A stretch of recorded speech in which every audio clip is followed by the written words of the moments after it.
SuperTalk Mississippi media production. You're listening to Sports Talk Mississippi On Demand, presented by Pearl River Resort. Escape to Choctaw, Mississippi and enjoy world-class gaming, the Dancing Rabbit Golf Club, and Geyser Falls Water Park. Escape to Pearl River Resort. Sports Talk Mississippi is on the air. Sports Talk Mississippi is powered by C-Spire. Power your home or business with C-Spire Fiber. To learn more, visit supertalk.fm/C-Spire. C-Spire Fiber powers SuperTalk Mississippi.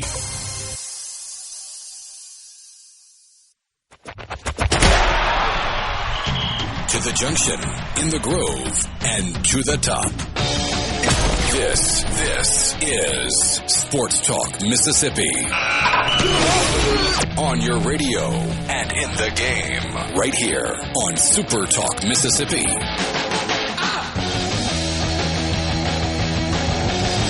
Welcome in Sports Talk Mississippi on this Thunder and Lightning Wednesday. So glad that you guys are with us, but we have to start.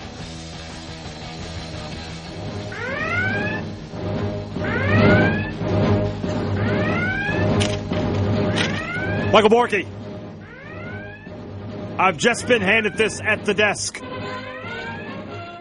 Kickoff times have been announced by the SEC. Kickoff For time! the first 3 weeks of the season. And then a few special ones later on. Yes, I know that spring meetings are important, and I value informing our audience of the things that's going on in the most important sport to them, which is football. So I think that we have to bring you the things that happen there, even though it bores some of you, namely Brian Hadad, to tears. I am even bored of it. I'm sick of it. If I'm sick of it, then God knows you guys are.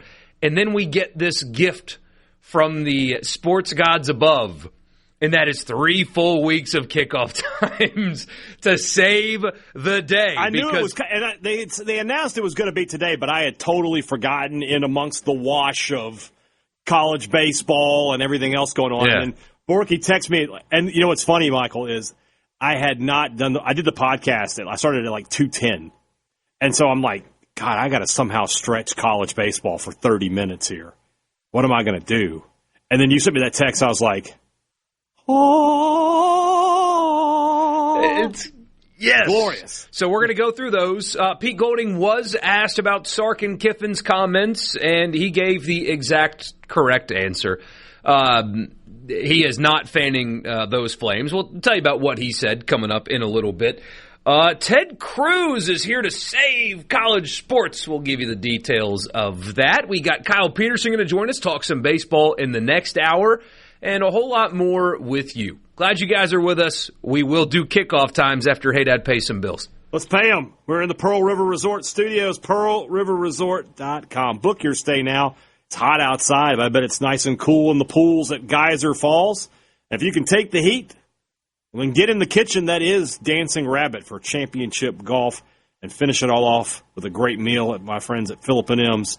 It's all right there for you at Pearl River Resort. C-Spire text line open to you, 601-879-4395. On my kitchen table, Michael Borkey, is a brand new iPhone 17 from our friends at C-Spire. So when I get home, you know, old iPhone 11, you've served me well. You've been a faithful servant to the club. But it is time to move on. And you guys can move on, too, with the Ultimate Connect bundle. Get a new free phone, free watch, free tablet. That includes the iPhone 17 or the Samsung Galaxy S26, plus 100 gigs of data for just $90. There's more to see at cspire.com or stop by your local C-Spire store today. C-Spire, inspired by you. I know that you have seen the scene. That's what the money is for. I have seen it many times, yes. Hunter Yurachek, the athletic director at Arkansas, he's not happy about his kickoff times. Here is a lengthy statement that he put out there today. I am extremely concerned and displeased about the recently released kickoff times for our football program in consecutive weeks this September and the impact that it will have on the well-being of our student athletes.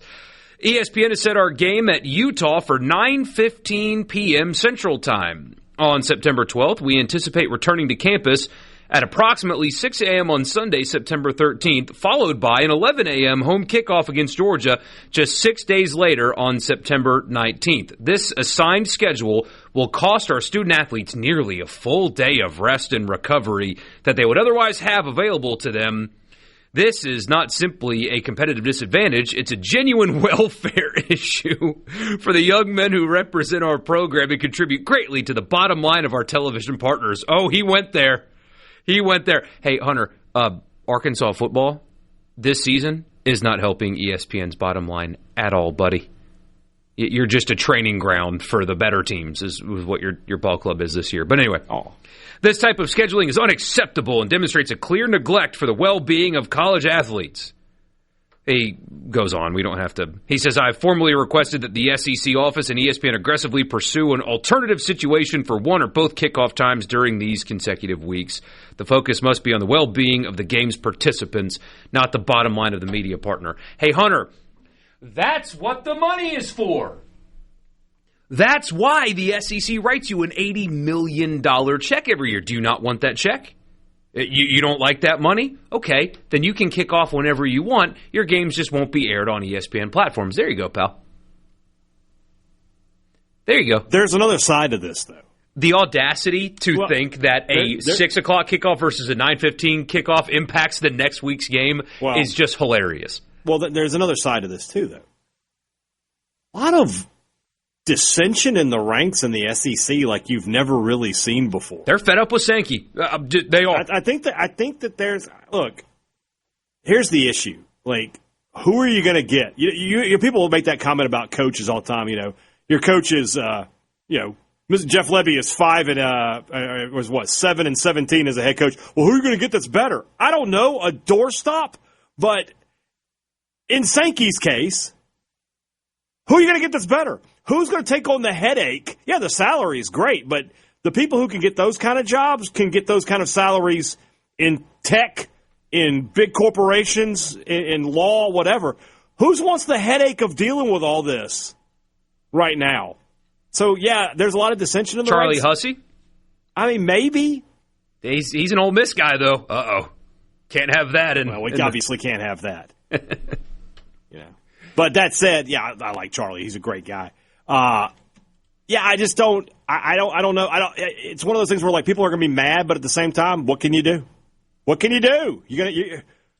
Who has the experience, the gravitas, and the willingness to take on this job right now? This is a terrible job. Yeah, but that's what the money is for. That is what the money is for. You're right. I mean, do you look at a lower level, quote unquote, commissioner?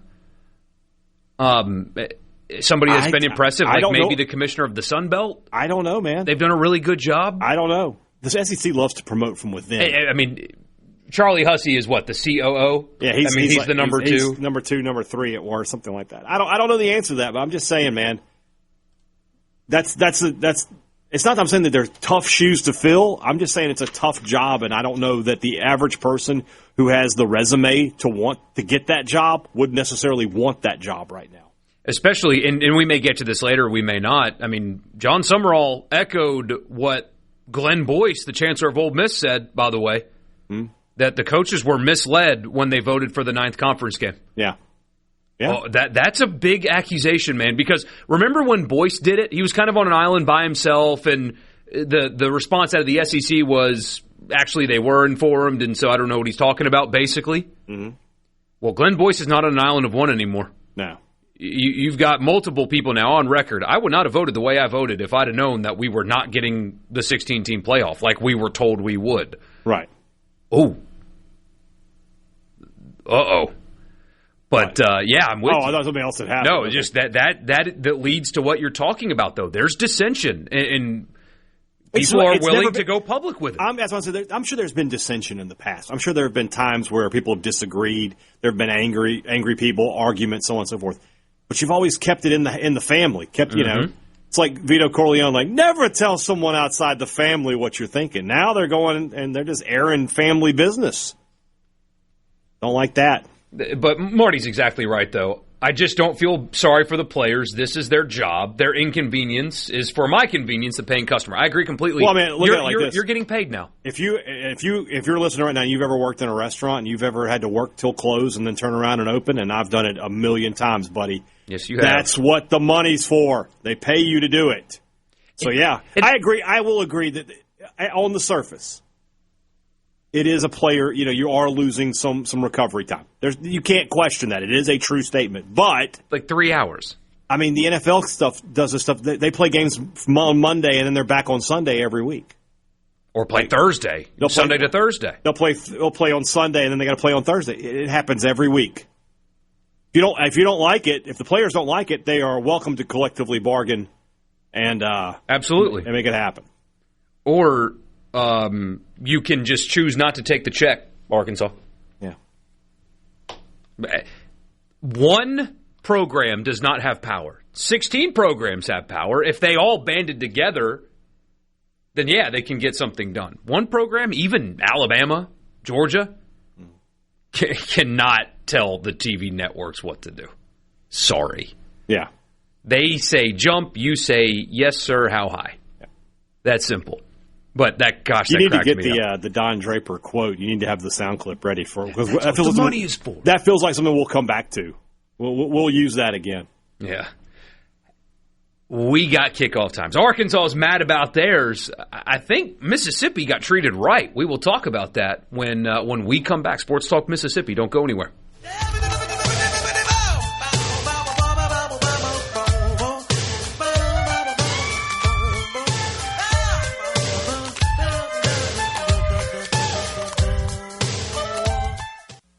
From the Venable Talk Mississippi. Here we go. Super Talk Mississippi.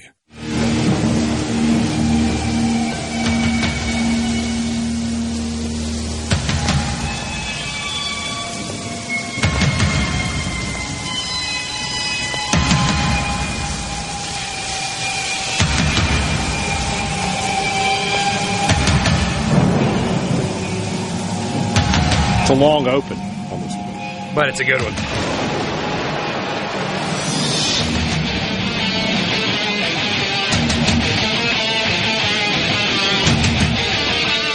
Slayer has played in my house with a little one running around, and he loves it. Especially this part, the yeah. Yes.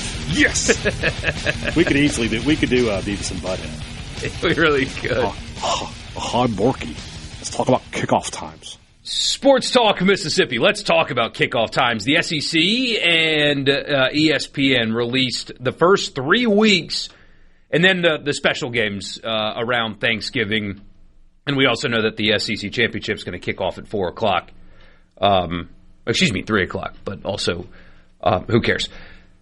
That might be the last one ever, though, so relish in it, my friends. Thursday, September 3rd, Arkansas Pine Bluff is at Missouri at 7 o'clock on the SEC Network. Saturday, 11, East Carolina at Alabama on ABC. That kind of tells you what week 1 looks like in college football this year. It's just not great. ABC getting an East Carolina game for the early window tells you that it's not great. It is Alabama, but still.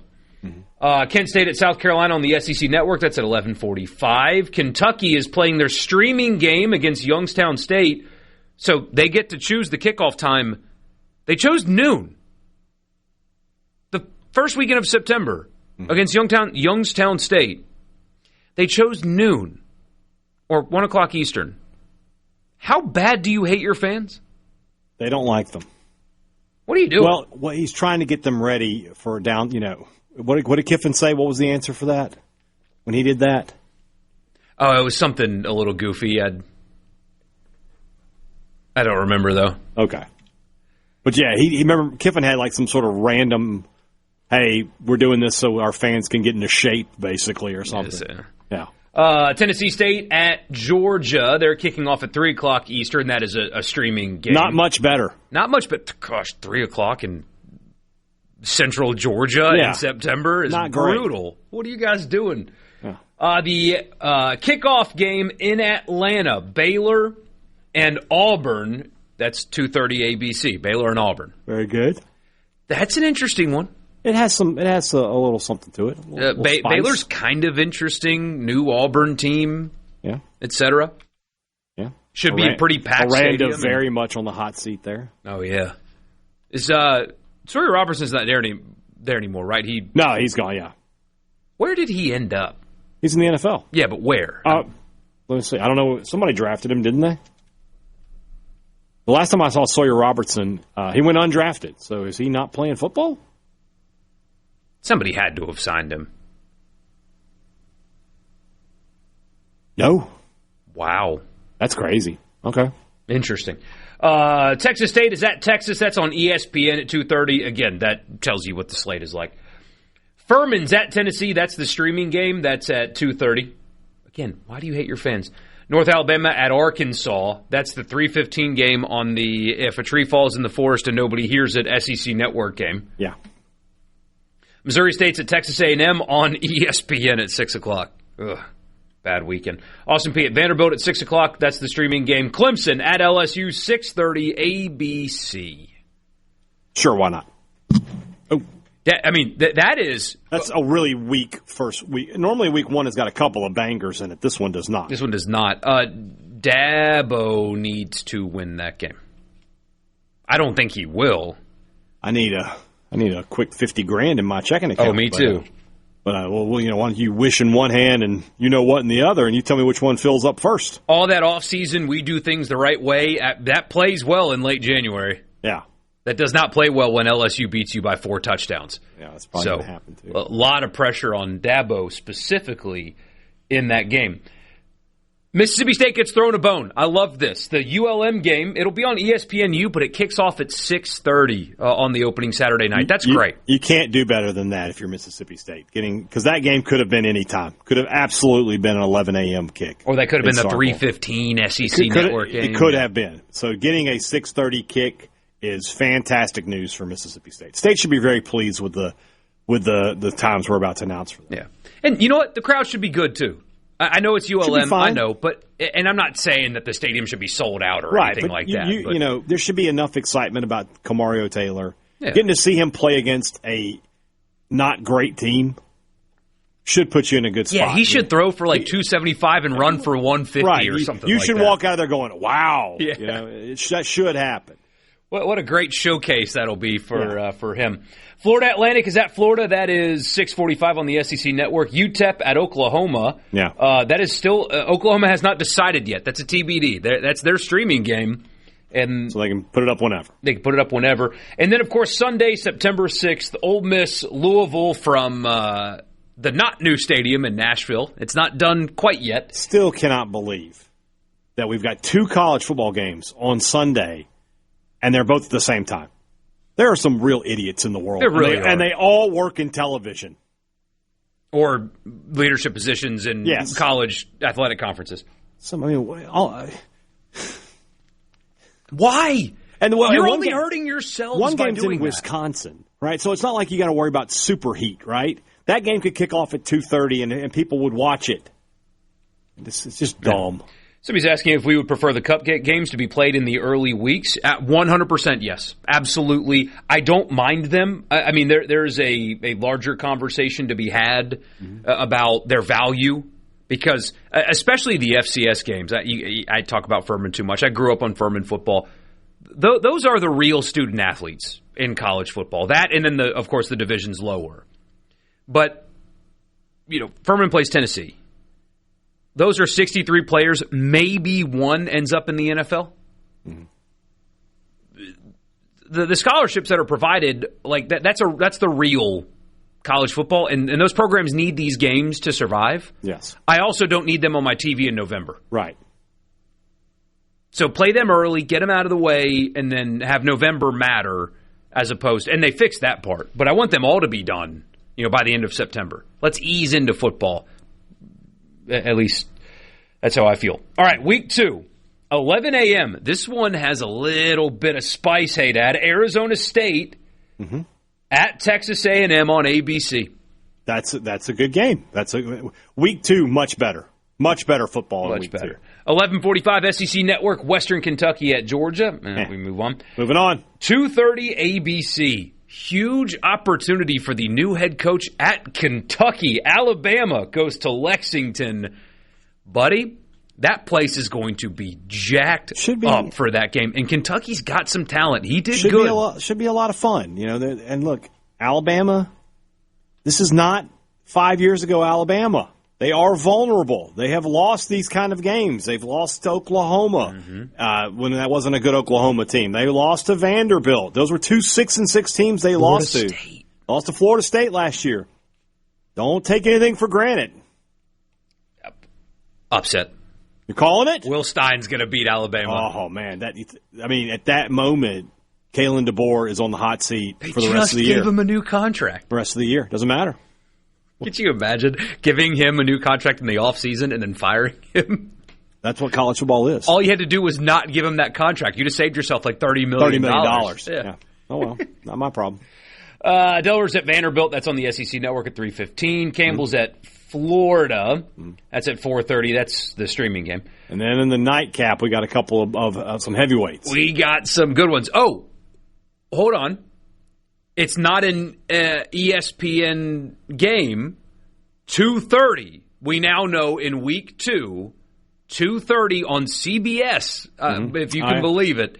Oh, that's right. They don't have it on here because it's not. This is just the ESPN stuff. That's right. Yes. Mississippi State at Minnesota, 2:30 on CBS. Finally got that 2:30 CBS slot, huh? Only took the SEC not having CBS anymore. Hey, guys, get ready for this. Hold on. I don't even know where they play. I don't know. The pageantry. I don't know what the stadium's called. I have no idea. It's a nice stadium. It's pretty new.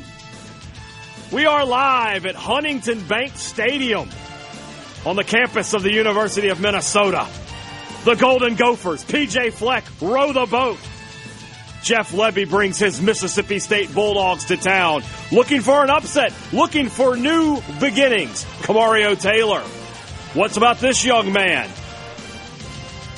Minnesota, Mississippi State, and it's live. I could do that. Get Richard on the phone. I want to be his partner.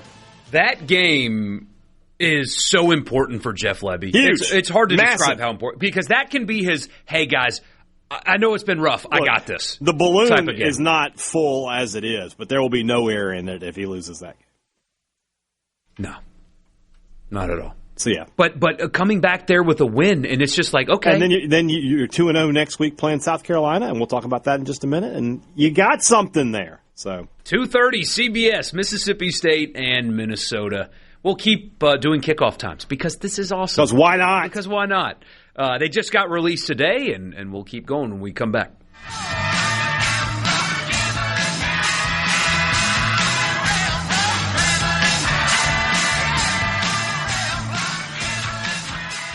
From theSeabrook.com for Sports Talk Mississippi. Hey, it's go time. Sports Talk Mississippi. Well, say something. Super Talk Mississippi.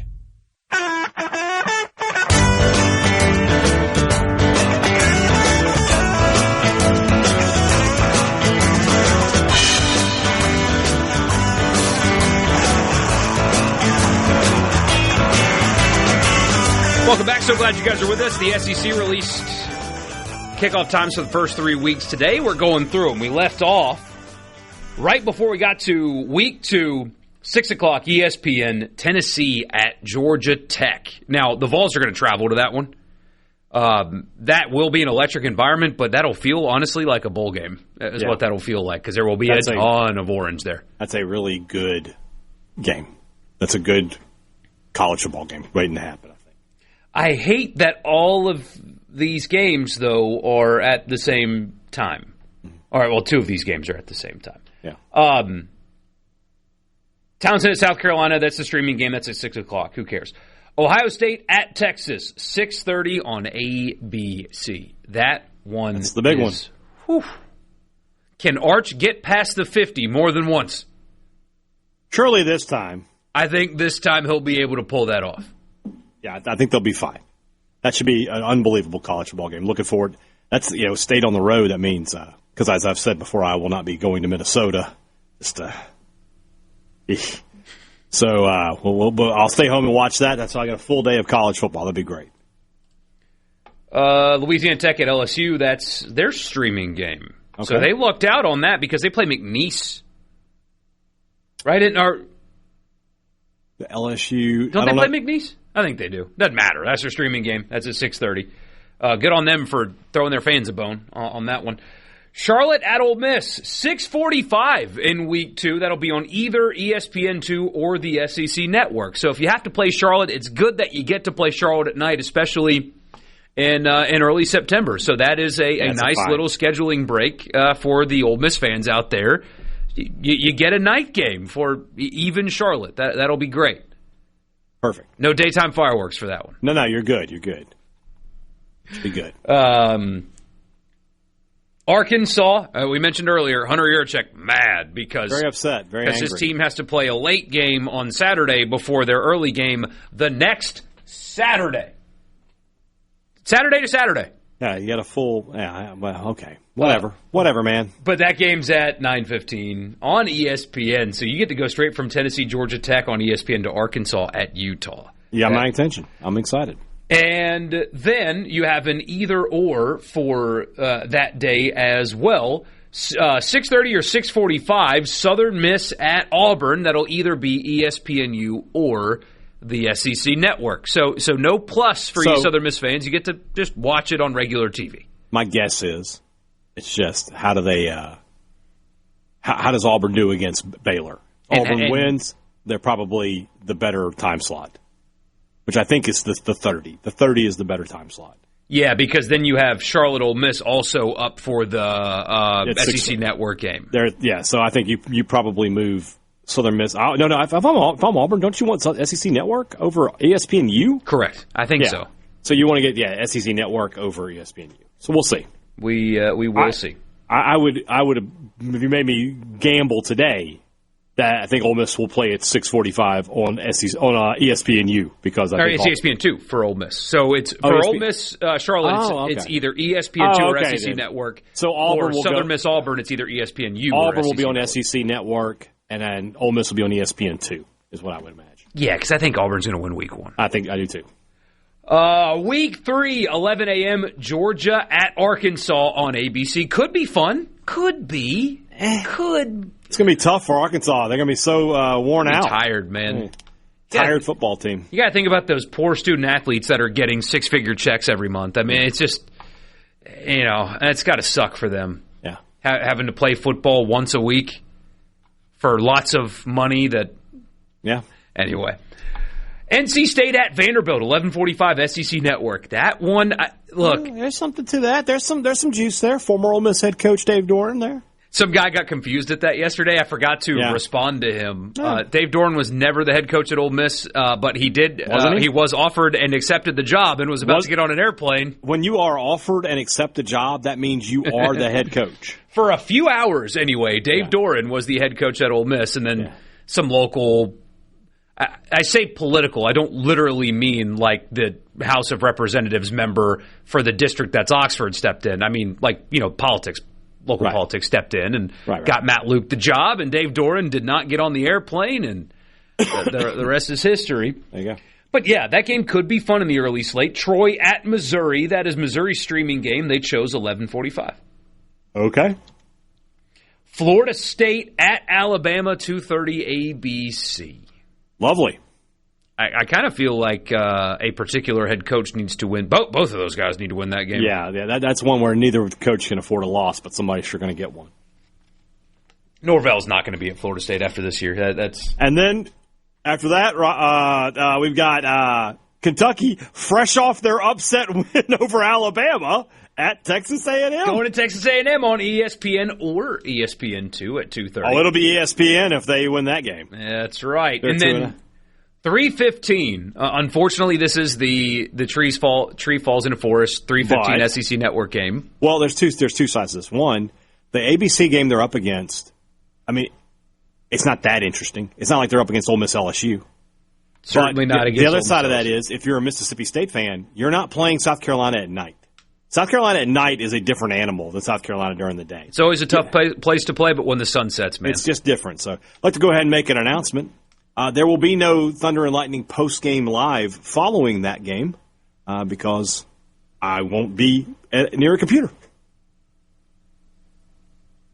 I will be at Vaught Hemingway Stadium. Well, you'll be near a computer. Well, I'm to take my phone out and do it real quick? Well, here's what you can do, because I assume you're going to be sitting next to me in the press box. You assume incorrectly. You're not going to sit in the press box with me? No. Why not? I'm sitting with the big boys. Are you sure they're going to let you up there? I have already arranged everything. Yeah. You asked them and they said yes? Oh, yeah. I can't believe they said yes to you. I mean, I'm a good luck charm. I'm 1-0 up there. Apparently so. So yeah. Oh, you're not going to sit. I would say that you could do it in the press box with me. No. We could watch that game together. Nah. And then we could watch Ole Miss LSU together and then do it and just have a full day of content. No, I'm going to. No. What you should do is ask to come sit with us. No, but I want to Don't work. I want to do post-game content, though. Well, you could still do post-game content. But during game content, you don't have to do it. I have a feeling you're going to be like, Borkey, have a beer. And then after one, you're like, Borkey, have another one. And have another one. And then suddenly it's like, I got to drive back. I'm not going to be doing that. Florida at Auburn, 6 o'clock on ESPN, but the game of the weekend. LSU at Ole Miss, 6:30 ABC. We already knew that, but that is when the game is going to kick off. That will be... So when Georgia went to Ole Miss in 24, the way Kirby Smart described the environment... That is not how you used to be able to describe Vaught Hemingway Stadium. I mean, they had to call timeouts because they couldn't communicate. It was that loud. That was the first time. This is going to sound so cheesy that I was proud of a stadium. The fact that Vaught Hemingway Stadium, who's not particularly big, but the way it's built, it's so flat, and you know what I mean. It's just not built for sound. Was doing that was like, hey, the fan base has finally woken up to creating environments in the way that they should type situation. This is going to be that multiple times over. Yeah. I mean, truly, once the game starts, once all the Kiffin crap, like the pregame stuff ends and it's just about football, the stadium would have never looked and felt like that before. It'll be every single snap in ways that will transcend what happened against Georgia 2 years ago. Okay. Yeah, I agree. It's going to be, this should be the greatest environment ever at Vaught Hemingway Stadium. I mean, I don't know, I don't know what could possibly top it. Maybe I guess Alabama 14. This will beat that. I was in the stadium Alabama that day. 16, that season, the way it started off, but Ole Miss already had a loss at that point. Yeah. And also, I mean, LSU, not last 03. year, but no, I was thinking LSU, I guess it would have been 23. With Jaden Daniels? Yeah. This will be so much more. It's be more, though. Yeah. It's just different. I'm sorry. You keep doing it, Hadad. But I mean, I'm right. In this instance, Kiffin's right. He is correct. This is going to be different than anything else. New Mexico's at Oklahoma on ESPN2 at the exact same time. I mean, the rating number for that game. This is what it is, guys. That's going to be a Great Clips game, is what that's going to be. You'll see Great Clips when you go get a haircut. Yeah, but like that, those would be the only TVs that actually have that game on that day because they don't know. Yeah. And then we got a few of the novelty ones. We know this already, though. Black Friday, State at Ole Miss, 11 on ABC. Florida State, 2:30, again on ABC. Texas A&M, that's at 6:30 on ABC. And the SEC Championship will be at 3 o'clock on December 5th on ABC. Very likely the last one. All right, I say very likely. I mean, very possible is a better categorization. That is the last SEC championship game. It is possible. Yeah. We'll see. Kickoff times. What a beautiful hour of radio. That's a good thing. We love to hear that. We'll be back in just a bit.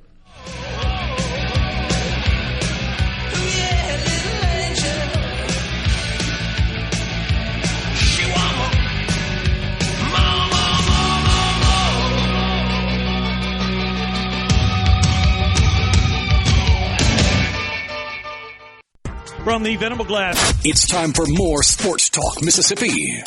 Finally. On SuperTalk Mississippi, the SuperTalk app, and at supertalk.fm.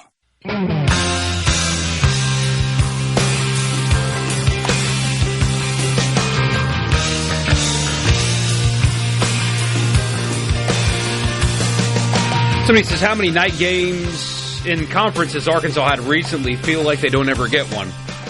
It's going to sound condescending and flippant, but it's true. Play better. Play better. It really is that simple, unfortunately.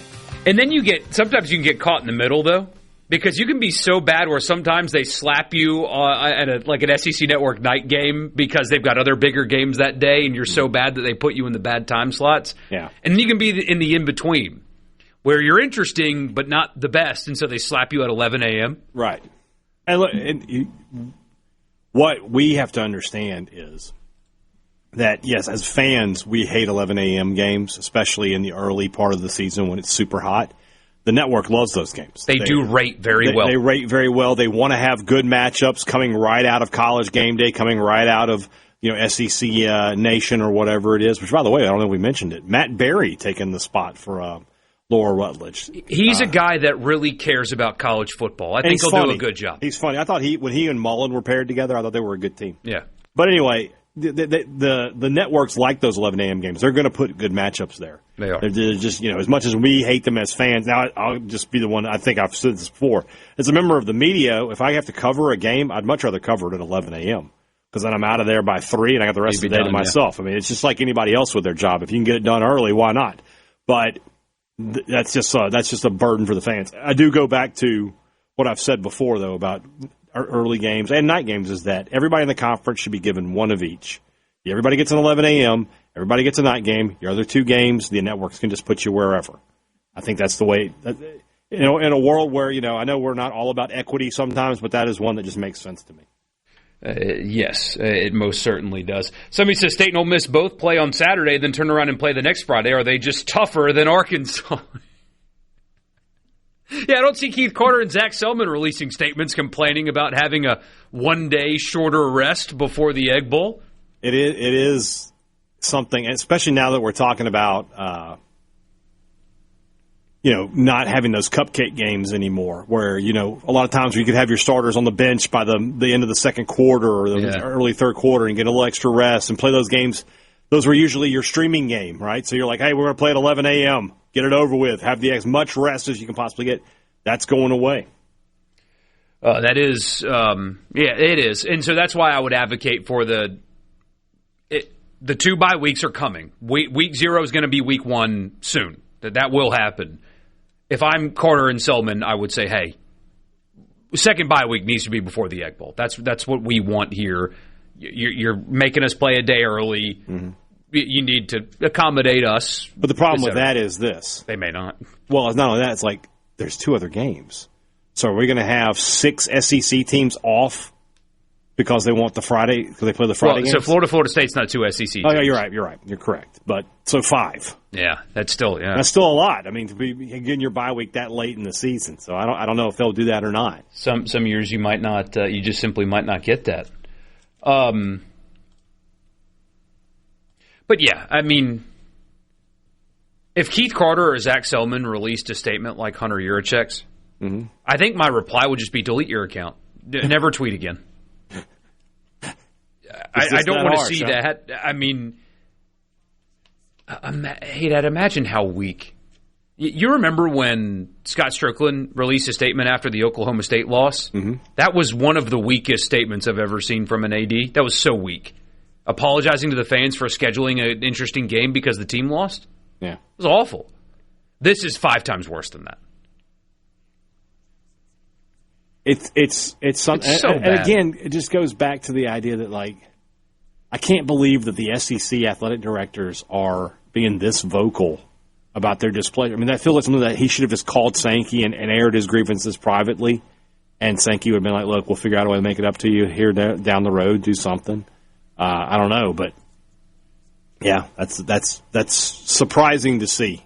Normally, we've talked about it in the past, there have been some times where the SEC will vote on something, right? And it's unanimous. Well, it's always unanimous because after the vote is over and like the losing side has won, they all changed or lost. They all change their vote so it looks unanimous. There's always that air of solidarity. I don't know about that right now.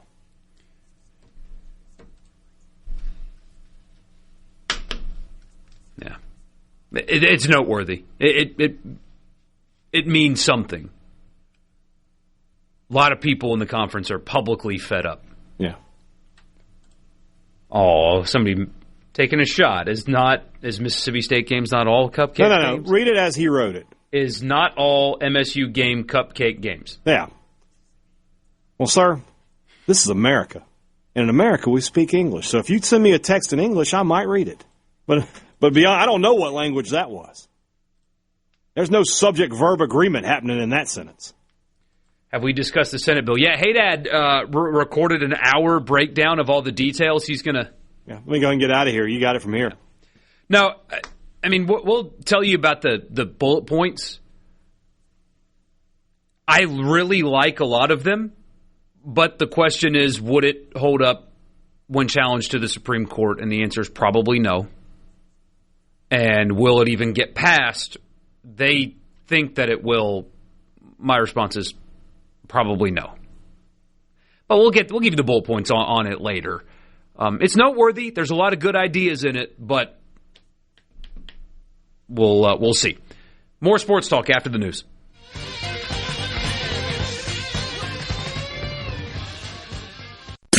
Talk Mississippi. Your all-access pass to all things sports in Mississippi. Sports Talk Mississippi on the SuperTalk app, your local SuperTalk station, and at supertalk.fm.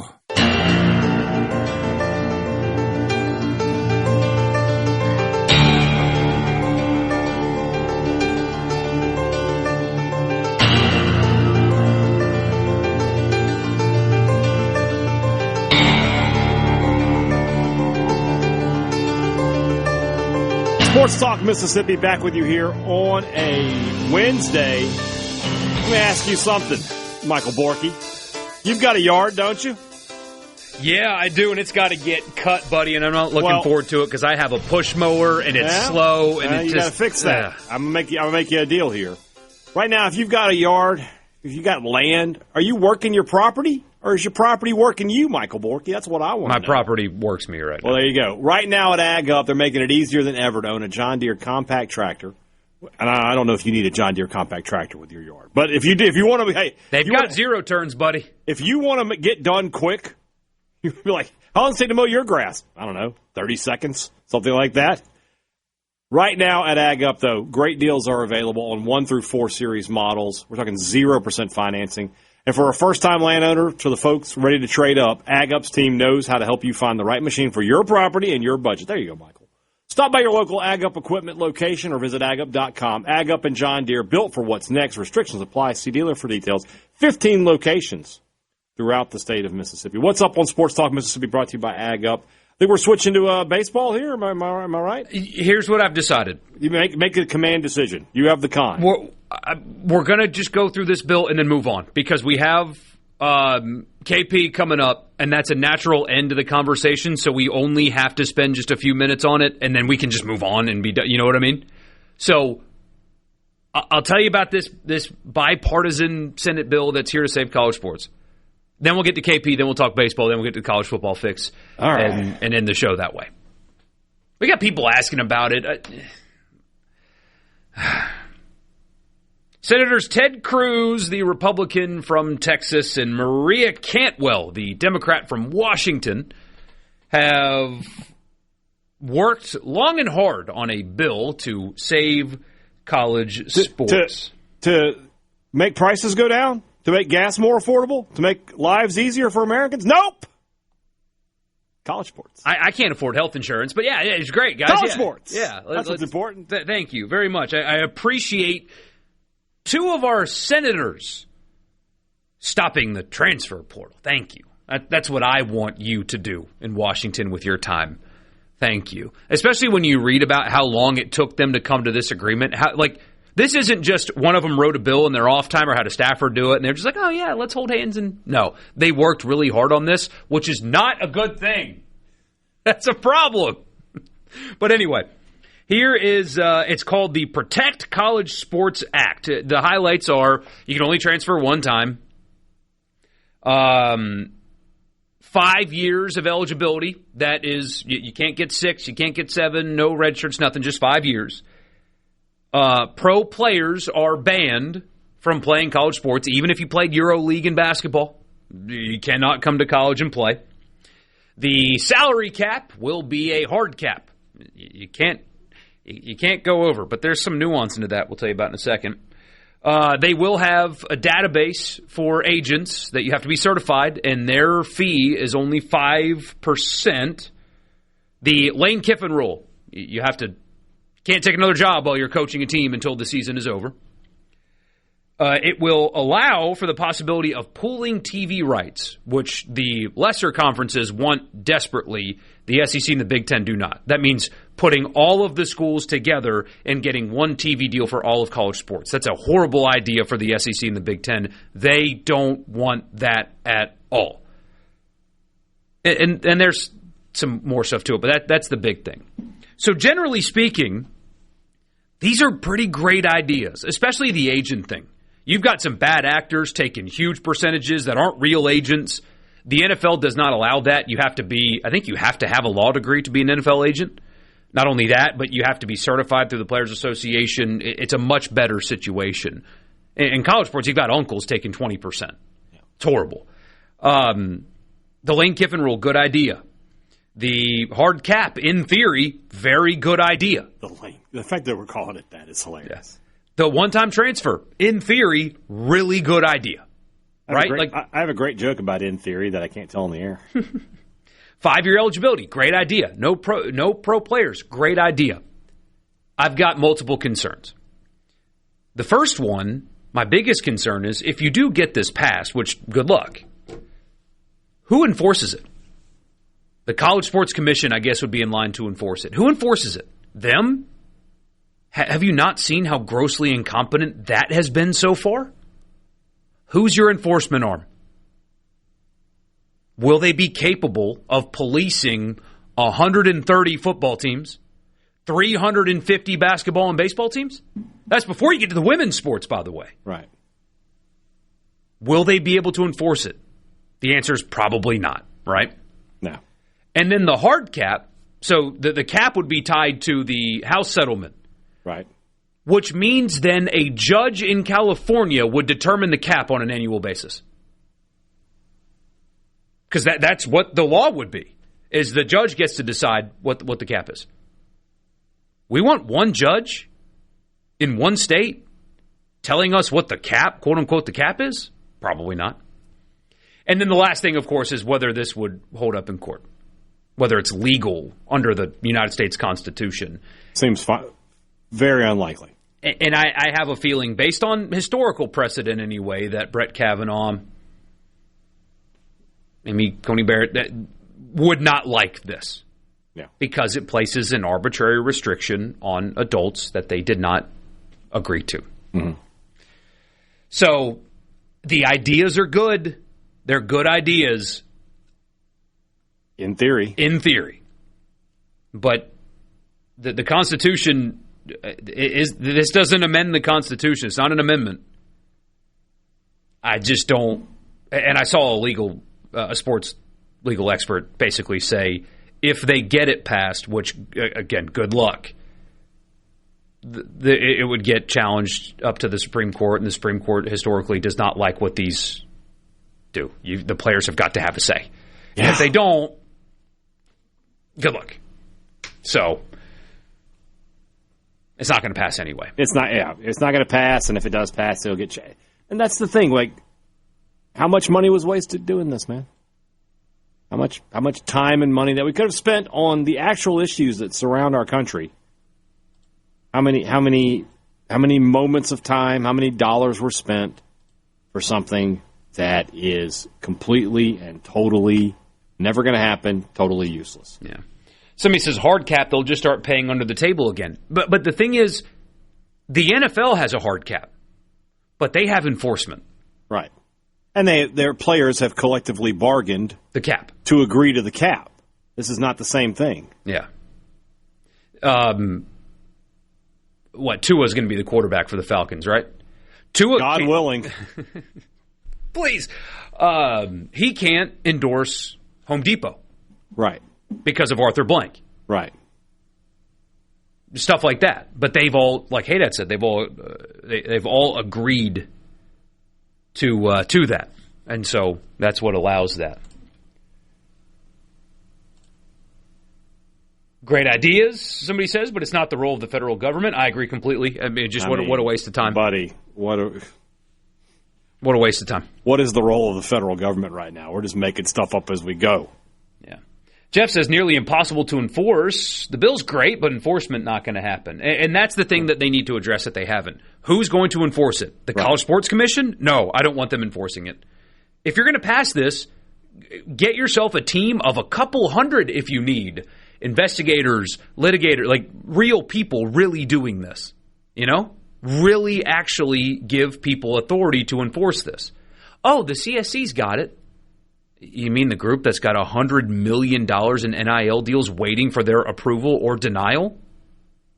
Deals that have been submitted 6 months ago haven't been seen yet, and those are the people that you think are going to be able to adequately enforce this with thousands of teams under their authority? Yeah, no shot.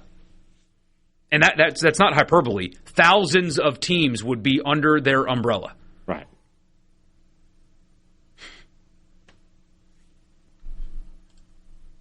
Somebody says no one can afford health insurance, gas, or groceries, but I'm glad they were able to get this worked out. Which they haven't, by the way. They haven't gotten it worked out. They just proposed a bill. Yeah, that's all it is. Now we get months of lobbying and committee meetings and posturing before they even vote on this thing. You know how much time is wasted? And your money is wasted? A lot. On that? A lot, yeah. Guess what? This is going to work out perfectly. We'll go to KP next, and we'll talk baseball. We'll put this to bed. I know it's out there. It's big news. People are talking about it. I had friends text me about it. That's all the mental capacity I have that I can spend on this without wanting to flip this table over. Senators writing a college sports bill. Come on, guys. What were you elected to do? More on Cross in the Morning. We'll be back. Kyle Peterson going to join us next.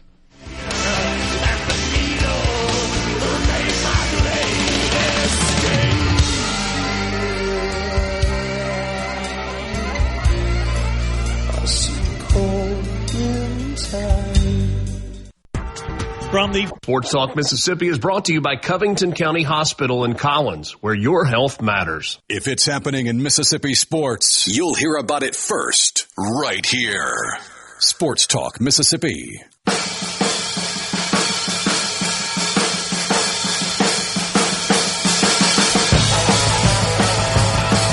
Welcome back, Sports Talk Mississippi. We go to the Farm Bureau guest line. Check out favorites.com and go with the home team, Mississippi Farm Bureau. You'll hear him if you're watching Ole Miss this weekend anyway in the Lincoln Regional, but he knows everything about college baseball. Kyle Peterson joins us right now. Hey, Dad, I'm a professional talker, and I can't talk. It's amazing how I got the job that I've got, but Kyle talks better than me, and he's on the Farm Bureau guest line right now.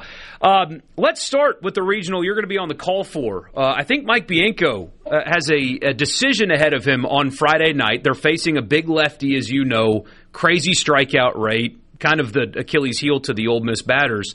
But what should Mike Bianco do to counter? Should he stick with Elliott, the veteran, or go with Rabe, who probably has the most electric stuff as a starter on the team? Oh, I'm going to leave that one to Mike. I think the advantage is he's got three guys that, when they're healthy, can match up with anybody. So I don't think it's not as simple for Ole Miss to say, hey, we have an ace, and what do? I think Mike has an advantage because he's got three guys he's pretty comfortable with, and that's a good spot to be in this time of year. What do we need to know specifically about Cole Carlone? I've been saying Carlin because I'm an idiot, but what do we need to know about him? What is Ole Miss facing with him? Well, I mean, it's big league stuff. The concern was, is he going to be healthy? And he pitched last weekend in the Big 12, and he was good. So I think that answers that question. But, no, I mean, simplified, you're facing a SEC Friday night guy. That's what they're facing. And you don't always get that day one of a regional.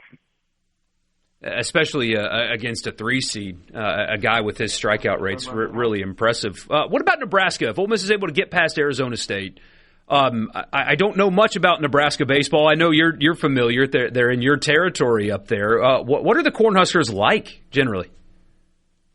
They are kind of universally solid. Like, there's no wow factor offensively. There's no wow. Yasa's really good on the mound, and I would assume they saved him because they got one of the four seeds that has a losing record, but I don't know what Will's going to do yet. We'll find out tomorrow. But no, I mean, they're like, they really defend. Yasa throws a ton of ground balls. So if Ole Miss gets through and Nebraska does and they get Yasa, like, that's what he's trying to do. And the environment's going to be awesome. I mean, it's not the size of Swayze, from a human standpoint, but they'll get 6,000 in there, and it'll be loud. And they'll get as many as they'll let in there. It'll be that. And they haven't hosted since 2008. So the environment's going to be really good. Kyle, let's switch gears and talk about what's going on here in Starkville this weekend. And for Mississippi State, this is a team that, pretty inconsistent this year, up and down, had some good moments, had some bad moments. But getting Ryan McPherson back to full strength seems to have people thinking this is a team that could make a run. I'd like their chances in this regional. Do you think this Mississippi State team, if they put it together, can make a run maybe all the way into Omaha? I do, if McPherson is healthy, which reports were like his midweek was really good this week. And I think that matters a ton. So if he is, then yes. If not, I may change my tune a little bit, because I think if he is healthy, they have 2 real aces. Even if he can't go 100 pitches, it gives you 70. Like, that's 5 really good innings if he does what he does. So if he's healthy, then yes. If he's not, it makes it a little bit different. I would tell you, though, I would watch out for Cincinnati. Cincinnati plays, I would say, a style similar to Kentucky, right? To where they're going to make you do things different than you have to do every week defensively, and that's uncomfortable. They're going to move guys. They're going to hit and run. They're going to bunt. They're going to steal. If they have guys on base, it's not hey, let's line up and see who hits a lot of home runs game. It's very different. And when you haven't faced that week in and week out, it's a different way to prepare for it. Down in Hattiesburg, the Golden Eagles, they have just been a team that's taken care of their business all season long. They've been really good here at the end of the season. They win the Sun Belt. They win the Sun Belt tournament.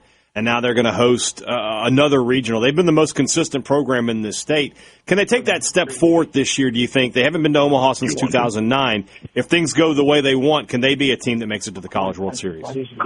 Yeah, it could. Yeah, I think it definitely could. I mean, I think they have one of the tougher regionals, like 1 to 4, that is out there. I mean, Little Rock took LSU to 4 games last year. Virginia, by all accounts, is healthy, and that's, I think, very important because if you look at the first half of the season, Virginia was top 10 in the country, and they got beat up and lost some games. It's not all based on injuries, but some was. And I think Jacksonville State is the best 3. So combine all those things, I think it's tough to get out. And then if you do get out, and if Florida gets out, you got to go to Gainesville. And Florida is one of my 5 that I look at and say, if I were to pick 5 teams that I think have the best chance to win it, it's UCLA, Georgia, Georgia Tech, Auburn, and Florida.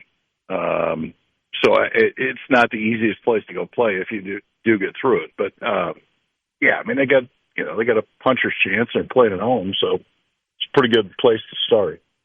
You said you had 5 teams there that you like that you think could end up being the national champion. Who's a dark horse team that you like? Somebody that maybe a little bit off the radar. I like Oklahoma State. I like their draw, honestly. I mean, they go to Alabama. I think Alabama, and this is meant as a compliment, but they should have been seeded 7, so I think the seed is right. I don't know if talent level matches up with the way they've played. So does that kind of catch you in the postseason? I'm not sure. So I think it's a good place for Oklahoma State to be. Their second half was really good.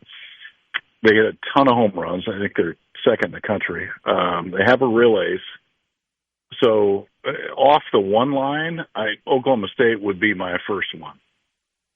You know that this time of year, players make statements. Players maybe that not everybody in the nation knows about. Who's a player that you've got an eye on this week that people could be walking away talking about saying, hey, this is a guy that is a big-time player and could lead his team into to Omaha possibly? So I'm going to give you 2. Gavin Kelly with West Virginia. So the ever-popular catcher-second baseman combo.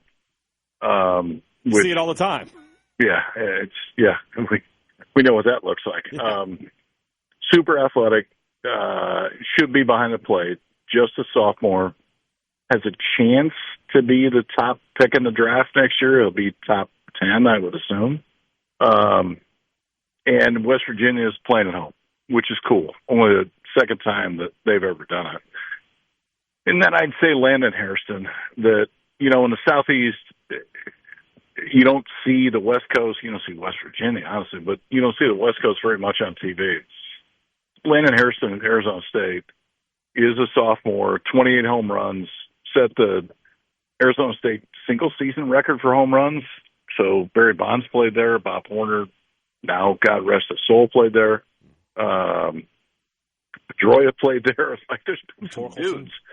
And he's now the single-season home run record holder. That's the guy that I guess those are the 2.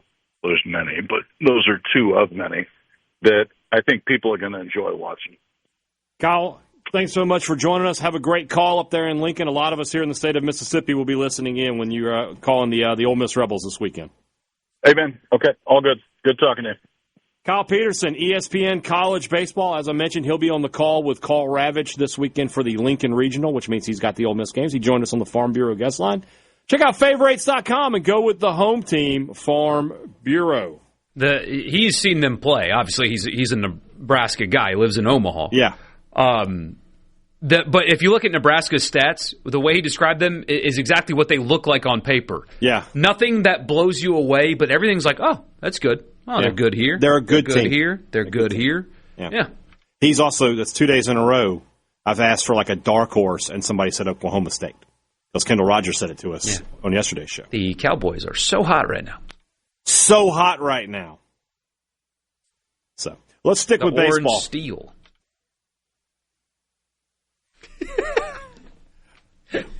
I got to cut that right there. Yeah, you make it happen. All right, we'll stick with baseball when we come back. Starkville, Hattiesburg, and Lincoln. That's where our teams are here in the state of Mississippi. Let's talk a little more baseball when we come back. Sports Talk Mississippi with you here on what is it? What kind of day is it? It's a Thunder and Lightning Wednesday. Hey, Thunder. That's good old pandering. Appreciate you, though. Back in just a minute. Sports Talk Mississippi. Talking baseball.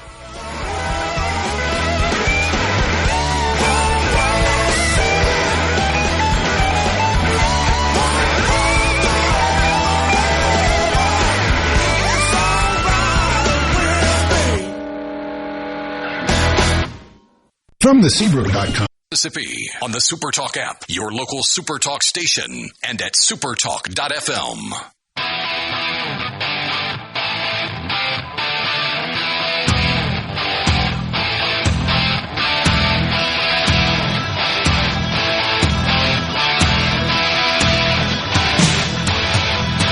(601-879-4395), the C Spire text line. You want to be a part of the show? That's how you do it. I'm Michael Borkey. He's Brian Hadad. This is Sports Talk Mississippi. On a Wednesday, we got this message from a Southern Miss fan that is not too pleased with the draw in Starkville versus his own. First, he says, Cornhuskers think baseballs are snowballs. They have no chance. Well, they certainly do have a chance. Yeah. Their atmosphere is good. Their stadium's nice. I mean, they've broken some stadium records this year. True road environment for Ole Miss there. And then he said, Cincinnati, 2 laughing emojis. Nope, lower level of baseball. And they're a Big 12 team. They're a Big 12 team. Basically, I mean, everything's a lower level of baseball from the SEC right now. Literally everything. Yeah. And then he says, yup, 9 seed gets one of the toughest regionals. Makes perfect sense. Well, I mean, you're right there. Jacksonville State has no business being a 3 seed. They should not be a 3 seed in this regional. They should be a 2 seed somewhere. They really should probably be like a 2 seed then the 16 or the 15. And so they're a 3 seed in the 9. No, it doesn't make sense. And it goes back to what I said yesterday. Like, if you're going to rank 1 through 32, just rank 1 through 64. The basketball tournament does that. And do it accordingly. Just make it accordingly. All right, number 1 seed gets the easiest 4, the easiest 3, the easiest 2. And just go down from there. That's how the basketball tournament does it. It's so simple. And even though things happen behind closed doors still in the basketball tournament, at least they show their work. Right.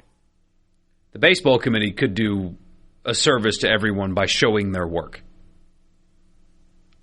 But they don't. They aren't going to do that, though. Let's just be honest with ourselves on that one. No, so. They're not going to do that. Tyler says Jacksonville State getting a 3 is kind of wild. It most certainly is. Another one, could you imagine if Barry Bonds was coming through college today? His numbers before he swelled up like a balloon were elite. Like, he was elite baseball player. If he had retired before the first hint of steroid allegation, he was a Hall of Famer. Yep. Or just not done them. Well, in fairness, so did everybody else. Everybody else, yeah. He wasn't alone. No.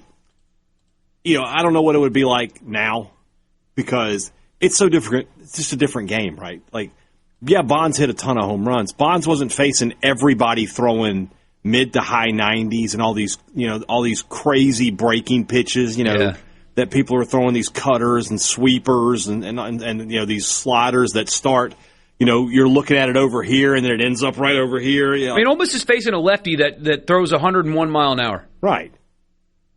That didn't exist in Barry Bonds' era. If it did, they were very, very rare. Very rare. I mean, you can face Randy Johnson. But that's I know it's a movie and it's not real life, but look at Major League. Yeah. The radar gun flipping to triple digits is like, that was a huge deal. Oh, my gosh. Now it's a bunch of college kids do it. Yeah. He faced one guy like that. He faced Randy Johnson. That's pretty much it. So, but that said, Bonds was such a talented player that he probably could have figured it out. Probably. Yeah. So, I saw a video of the first 3 minutes of, I think it's the 1996 NBA Finals Game 6. Mm-hmm. They are so much slower. Well, yeah. Oh, they're so much slower. They're just, they're a different caliber of athlete for sure. I know that the flopping and all that stuff is obnoxious and it's terrible. They're probably, I would say that group, the 96, they're tougher. They're tougher, probably mentally and physically. Mm-hmm. But they were slower. In terms of just sheer athleticism, yeah. I mean, we can have all the debate we want about prime Jordan versus prime LeBron and who would win in a one-on-one game or whatever. But in a race, LeBron Jordan's winning the race. All right, in a 100-yard dash, LeBron James is going to win that race. I said LeBron Jordan. LeBron Jordan. LeBron Jordan will win just about anything you want. How would Bonds match up against Skeens? If you pull Bonds from that era against Skeens, it'd be a good matchup. But I think Skeens would own him. I don't know about that. Bonds just didn't see what Paul Skeens does. He didn't, but Bonds again was an elite hitter, and he would have. Look, growing up in this era, he would have been an elite hitter. But if you pluck him from that era and just place him here, it'd be different. Yeah, but that's true about everything. Yep. What would Babe Ruth do against Paul Skeens? He would go 0 for 4, and he might strike out all 4 times. He never saw anything like what Skeens can do. Saw a remastered video of Babe Ruth hitting a home run recently also. Yeah. Hadad, we would have been superstars in baseball. Well, I won't go that far, but yeah. I would have been. It's just different, Yeah. I mean, there was a time in college football where a guy who was 6 foot and 230 pounds was huge. He'd been playing on the offensive line. Now that guy is, a wide receiver. Yeah. Just, things change. It's just how life goes. Yeah, the pushing Cincinnati aside thing, I disagree with. Now, State's the better team. They're the favorite in the regional for a reason. But if you just look at Cincinnati as, Cincinnati, they suck, I think you're doing it wrong. Well, and it's what KP said, and it's what Mark Etheridge said on Thunder and Lightning podcast, which you'll hear that interview a little later tonight. It's what Kendall Rogers said to us, that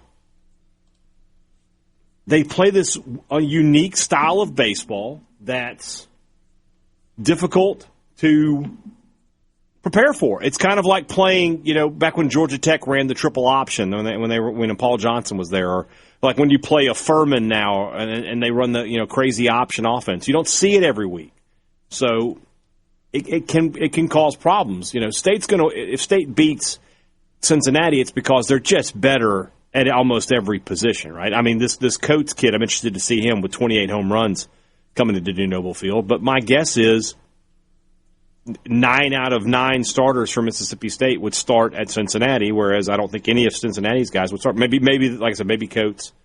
I think the Taylor kid who's going to start for them against Louisiana could be a good pitcher for Mississippi State. But, it's just a talent thing. Seemingly an inconsistent team. They do have a midweek win at Auburn. They won 8-0 at Auburn. They have a series win over Jacksonville State. They have a series win over West Virginia, who's hosting. But they have a series win over Baylor, who beat Ole Miss, but that wasn't a good Baylor team. Yeah. But then they got swept by Oklahoma State. They lost a series to Kansas, who's hosting. Lost a series to BYU. Very odd schedule when you look at it, but I mean, again, you can't ignore some of those series. I mean, again, a series win over a host, a series win over Jacksonville State, who is the most underrated team possibly in the field relative to seeding and stuff like that. And they went to Plainsman Park and won 8-0. Yeah, and it's very early in the season, but still, they did it.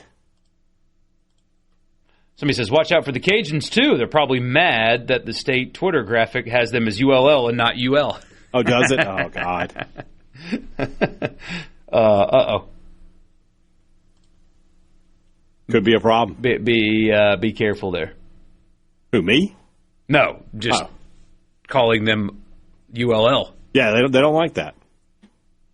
Which, I don't understand that, though. Well, they rebranded. I know, but look, you should brand as Lafayette and not Louisiana. Well, Lafayette is already a thing. That's an Ivy League school, isn't it? Or something. Somebody Lafayette up there. and Lehigh and up there, Yeah.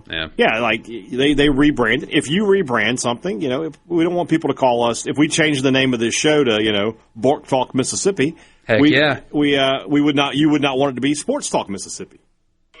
It's like, oh gosh, when Mark Jones made his career. Rest in peace. He retired, I guess, or maybe was forced out and called it retirement.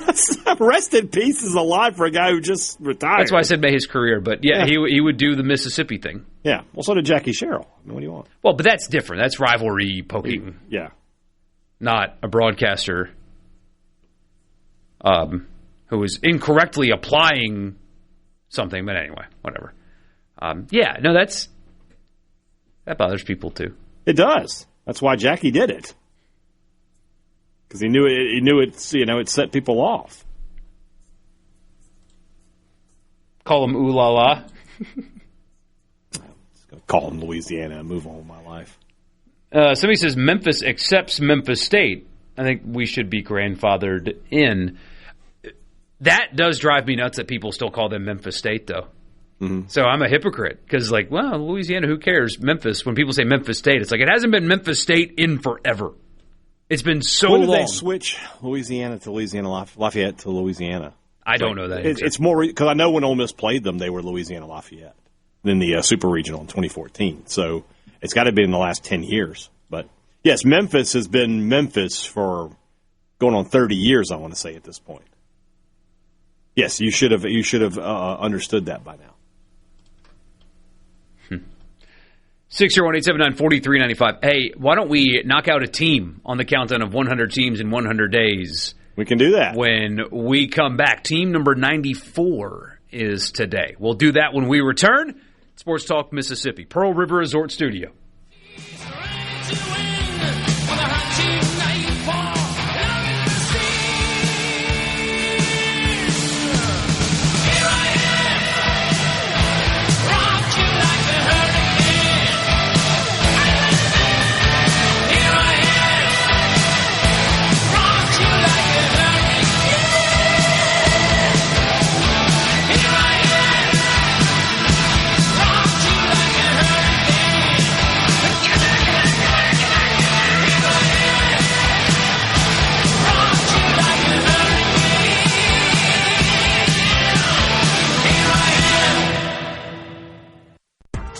From the best sports talk in the state. It's the best thing. Say that again. We the best on 3. 1, 2, 3. We the best. Sports Talk Mississippi. Super Talk Mississippi.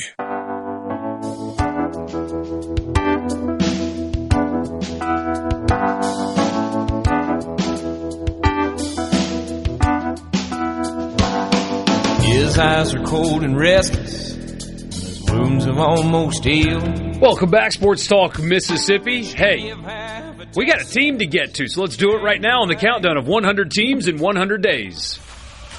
This day is bananas. B-A-N-A-N-A-S. This day is bananas.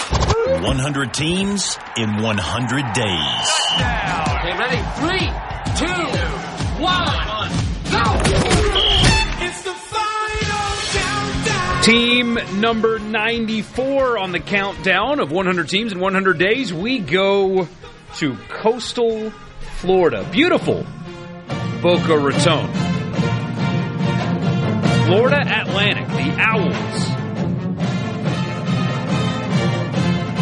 This is a horrendous fight song. Put me to sleep, please, guys. Come on now. What did Kiffin do when he was down there?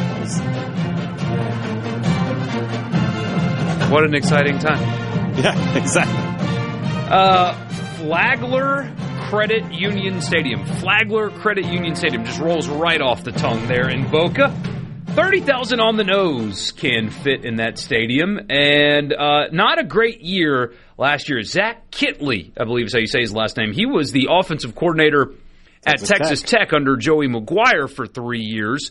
He actually went to Texas Tech, and he coached a student assistant anyway under Sonny Cumbie. But that was after he transferred from Abilene Christian, where he was a basketball player. So he walked onto the basketball team at Abilene Christian and then transferred to Texas Tech to coach football. So an interesting path there for him to become a football coach. And Hadad, he is 1 year younger than me. What 1 year younger than me is the head coach at Florida Atlantic. Year one did not go particularly great. They went 4-8. They lost at Maryland, beat Florida A&M, lost at FIU, and whatever rivalry that is, I guess. Mm-hmm. Lost to Memphis, beat Rice, beat UAB, but then kept the losing up. Lost at USF, lost at Navy. They did beat Tulsa, but lost at Tulane, lost to UConn, and lost the season finale to East Carolina. They've got a interesting quarterback. He's a Western Kentucky transfer named Caden Veltkamp. He did play for Florida Atlantic last year. 3,600 yards on 67% completions and 24 touchdowns. That's great. 17 interceptions for Veltkamp. Every bit of 6'6", 235, by the way. Big dude, big arm, needs to protect the football a little bit better for the Owls this season. They open at Florida. Then they host Navy. That's a tough 1-2 punch to start a season. They host FIU before they go to ULM.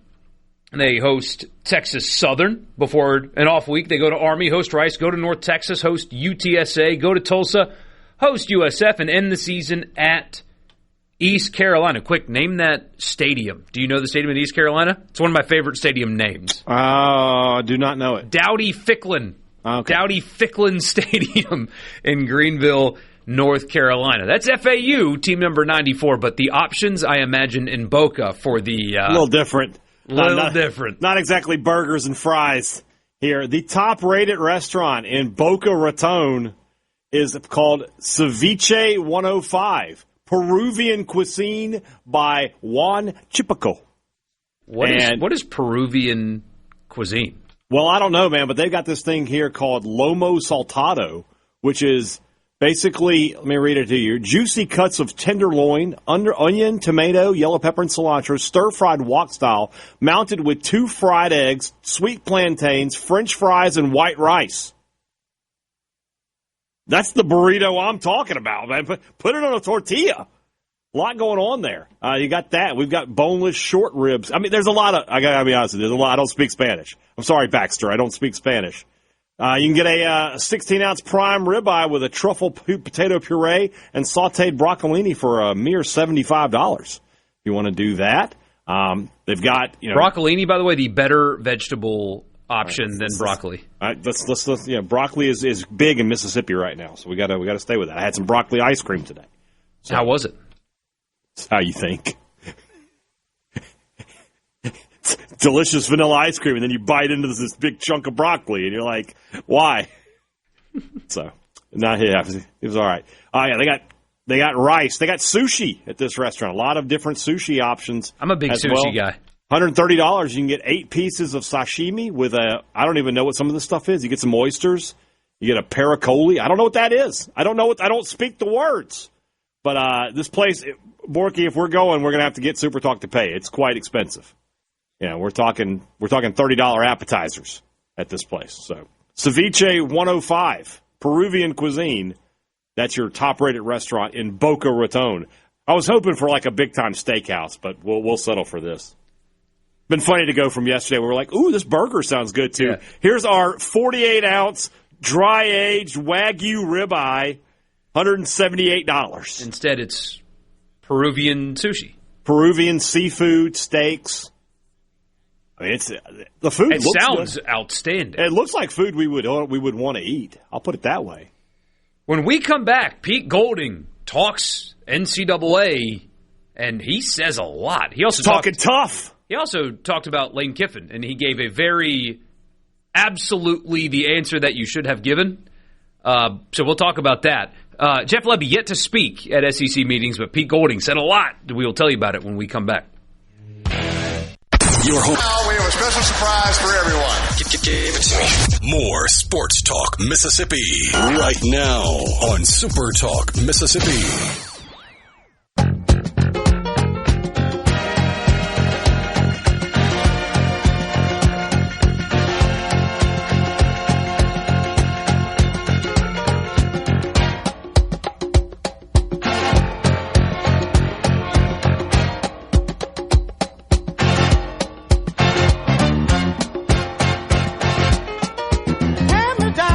Welcome back. Gosh, I love this song.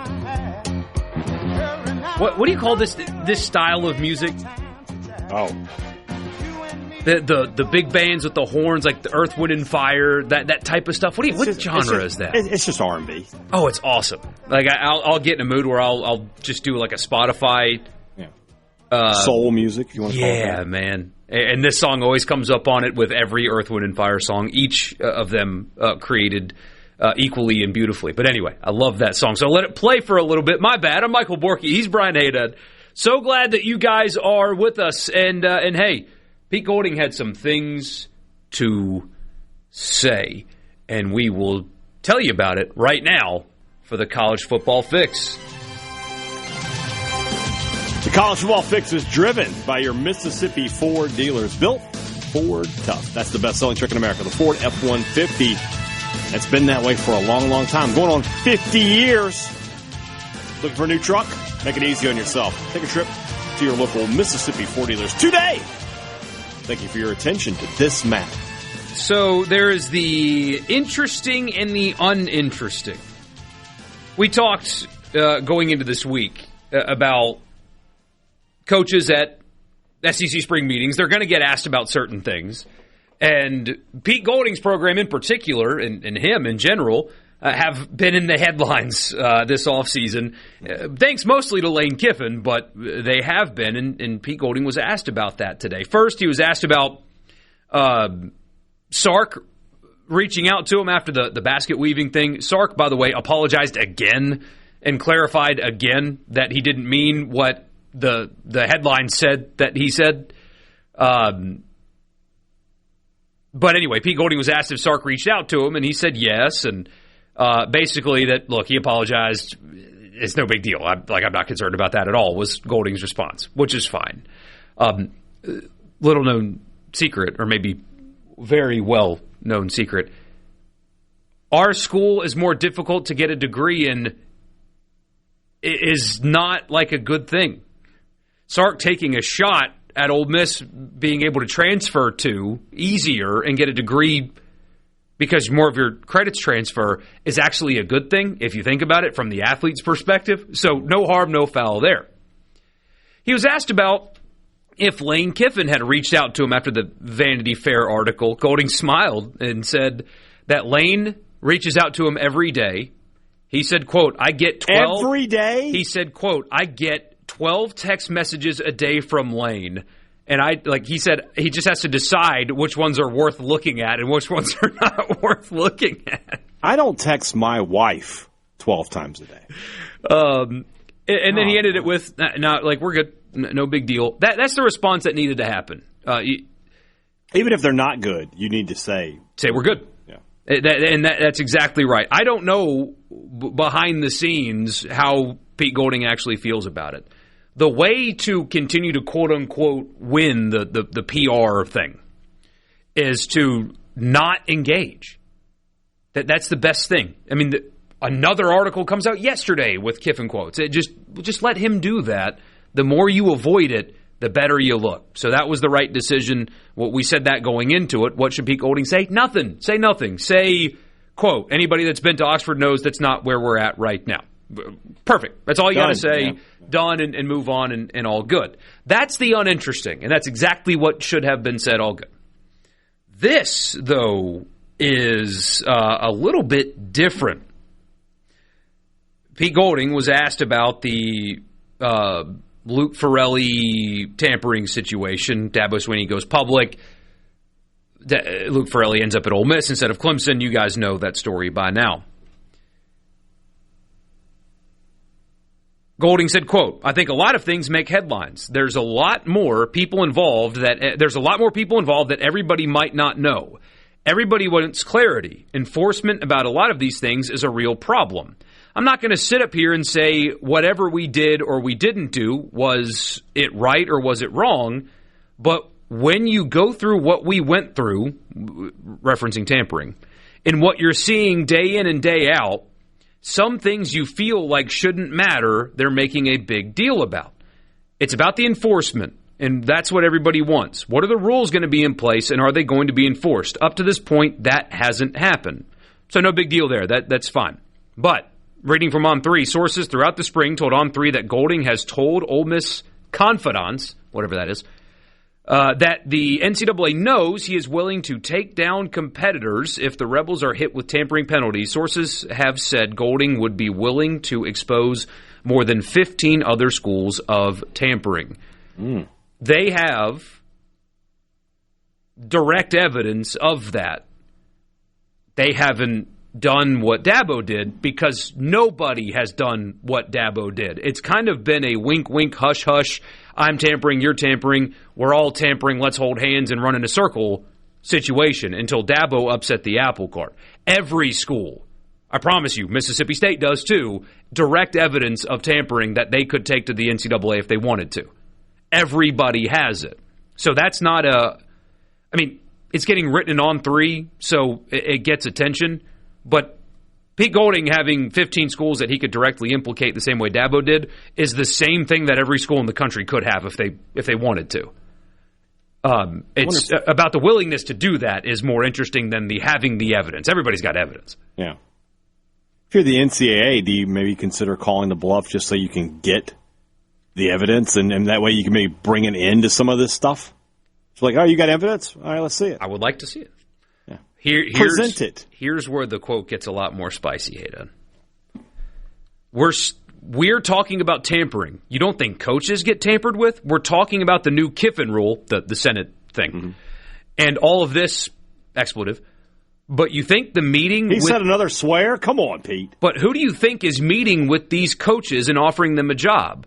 Where we're at in college football is not really a good place right now. A lot of things make headlines, and there's a lot more people involved that everybody might not know at this point. Some things you feel shouldn't matter that they're making a big deal about, but I think it's... Okay, so they redid that quote, but here's where it gets even more interesting.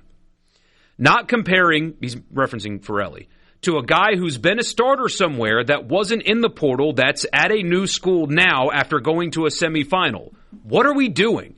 That's the piece where everybody's at. There's an enforcement of Ferrelli who just took, but there's not an enforcement of, he's referencing Daugherty, who was here for 3 years and he's been tampered with the entire time. What are we doing? You know what's funny about all this, by the way? If he did release all this info, I bet Clemson would be clean. So Dabo would be like, go right ahead. My pleasure. There's a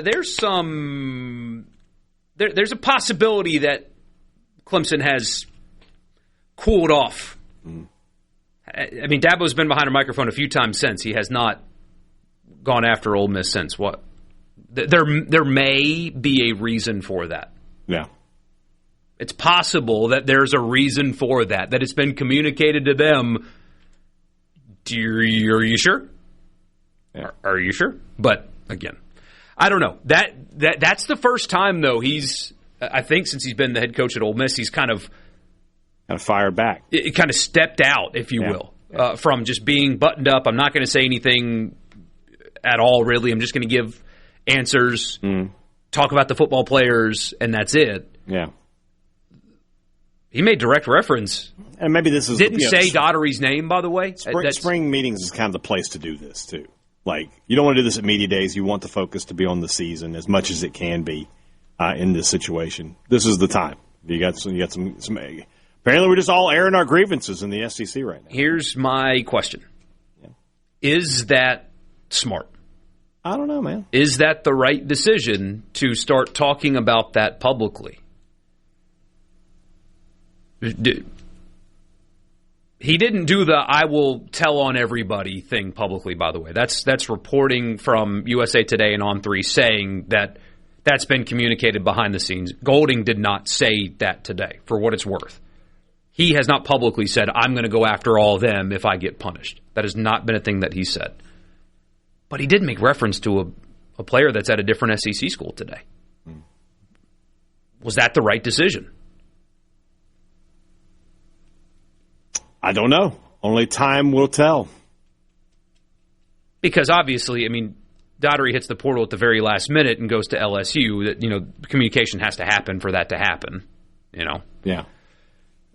But as I said on this show, and we've got the evidence to back that up, that's why I say don't cry about tampering, because you're doing it too, and that applies to everybody. Here's the text from the C-Spire text line. That is, by the way, two people have talked about football Festivus. There is an airing of grievances happening. But this is the correct text. College football sucks except when the regular season is going on. Mm-hmm. It's getting old. Yep, you're correct. It's just like sausage, man. I don't care about the process. I just want to eat.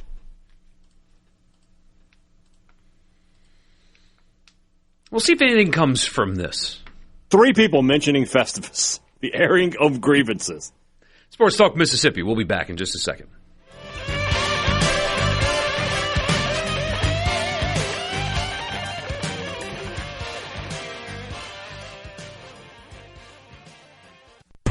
And the Sports Talk Mississippi is back. This is it. Super Talk Mississippi.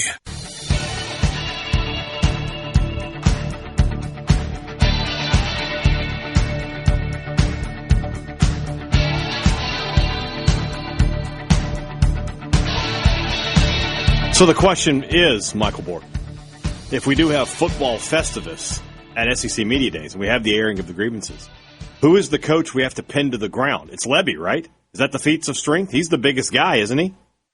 Now that Pittman's gone. How tall is Lebby? Like 6'5". How tall is Mike Elko? Oh, he's bigger than Mike Elko. Lebby's a former college O-lineman. He's big boy. What was Elko? I don't know. I don't know what it is. I don't know, but he's not as big as Lebby. But remember, just like weight does not equal strength, by the way. Yeah, but Levy's but Elko doesn't look like he's in good shape. Levy's a big old country boy. I think Levy is the guy for this. So he is the. You got to pin Mike Jeff Elko Levy to the played ground. Safety at Penn. Come on. That guy does not look like he played safety at Penn. Neither does Kirby Smart, but he did. He played safety at Georgia. I mean, Pete Goldie's got a bunch of rings playing defensive back at Delta State. So they don't make DBs like them anymore. Like, DeBoer, no. Kiffin, no. Sarkisian, no. Golish, no. Oh, dude, I think Sark has a streak that he could. Well, Heupel's a former QB, so no. Stein, no. Beamer, no. Summerall's a tough guy, but it's Levy. Levy's the guy. Summerall will be the best fighter in the SEC. It's about size though. It's not about size. You got to pin him to the ground. You have to do a lot before you pin a guy to the ground. I'm just saying. A 140-pound wrestler would pin you to the ground in 3 seconds. It's not just weight. Weight is not what wins fights or wrestling matches. I mean, there's a reason they have different weight classes. Yes, because the guys, the heavyweights and the welterweights don't want to go at each other. But we're talking about a guy versus I think you're Jeff Levy would tell you he's not in the best shape that he's ever been in his life. I think you're wrong on this. Levy is the feats of strength. John Summerall is a former SEC linebacker, and he still looks like it. I think Levy's the guy. You're crazy. Weight does not equal wins in feats of strength. I'll tell you what. Why don't you come over here, try to come pin me on the ground? No problem. See how that goes for you. No problem. You think so, huh? No problem. Is that what you think? Yeah. Okay. And also, your weight is much lesser now anyway. So it is, but I still got 100 pounds on you probably. I'm 215. Okay, I got about 60 pounds on you probably. Yeah, something like that. Yeah, I think my guy's Summerall. I'm very spry though for my size. Lucas, you're crazy. It's Summerall. A former SEC linebacker that is still in shape. Yeah, it's Summerall. That's the guy. Levy's not like a big fat slob. No, not at all. Not at all. But Summerall's the guy. Yeah. I think Sark would bite you though. That's what you got to worry about when you're trying. Sark's a dirty fighter. You think? I think so. I think Kiffin goes low blow right off the bat. He kicks groin and then runs away. Like Creed, stayed up, slapped the head. He would just kick and then take off running. I can't believe Mike Elko played safety at Penn. At Penn. Yeah. If you gave me 100 guesses, I would not have gotten there. No. Who would be the best fighter in the Big Ten? Pat Fitzgerald, probably? Fitzgerald's an easy choice. Former linebacker that also stays in shape. Yeah, he's still in shape. Who else, though? Who's in the Big Ten? Fickle was a linebacker. Yeah, Fickle's a good choice. Yeah. Kirk Ferentz would have old man strength. He'd have the most old man strength of any of them. I feel like Lanning, he wouldn't win. Oh, you don't want any part of Lanning. But he's psycho. He would tear you up, man. You're like trying to herd cats. You don't want any part of that. I'm trying to think my way around the other schools. The one coach in the country, just the whole country. That you don't want to fight? The one that you would want to fight the least. Cristobal's on that list.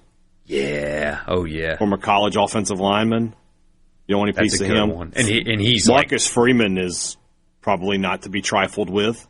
Ooh, Freeman might be number one. Yeah. In the NFL, it's DeMeco Ryans. Yes. Don't. Just don't step to that guy. You will not enjoy the result. I'm trying to think my way around some of the other places. Who would you not want a piece of? Cristobal is way up on the list. Lanning is on the list just because he's a crazy person. Fitzgerald would be on the list. Kyle Whittingham, even though he's up there in age, big time old man strength. Big time. Not just old man strength. He's also just a big muscular dude. Yeah, that dude spends time in the gym. Yeah. What a fascinating team that's going to be. There are so many really interesting football teams that are like, it could go one of two ways. Like this team could go play for a championship, or they could really underachieve. Ole Miss is in that category. I know Ole Miss fans don't like to hear that. Ole Miss is in that category of they've got a roster that can go compete for a championship, but man, you lose that LSU game, and what happens next? Right. You know, Michigan's one of those where I think they've got a high ceiling. There's a lot of high floor. ceiling, low floor teams that, if everything goes right, you're gonna have a great season. But a few things go wrong, and you're sitting there at 7-5, wondering what the hell happened. That's very possible. Very possible. I mean, Texas has. I don't think they have a 7-win floor, but they've got some volatility, I think. And what is the legacy there if Manning misses the playoffs the 2 years he was the starter? That's just weird. That is not the script that was written. Yeah, Hadad, they go 9-3 and miss the playoff. And what you're like? What is this kid? So. That's one of those things that we have to question. Somebody says you're a soft 215, by the way. I think you got soft hands, brother. You must only listen. You haven't seen. Look at that right there. Look at that. There's nothing there. Look at that. Yeah. There's nothing there. Oh, there's plenty there, brother. I'm wearing this form-fitting genteel shirt, though, and it makes me look a little. Yeah, again, in the Borkey Hadad fight, if we ever got in the octagon, maybe we can get into the White House. We can be part of the undercard.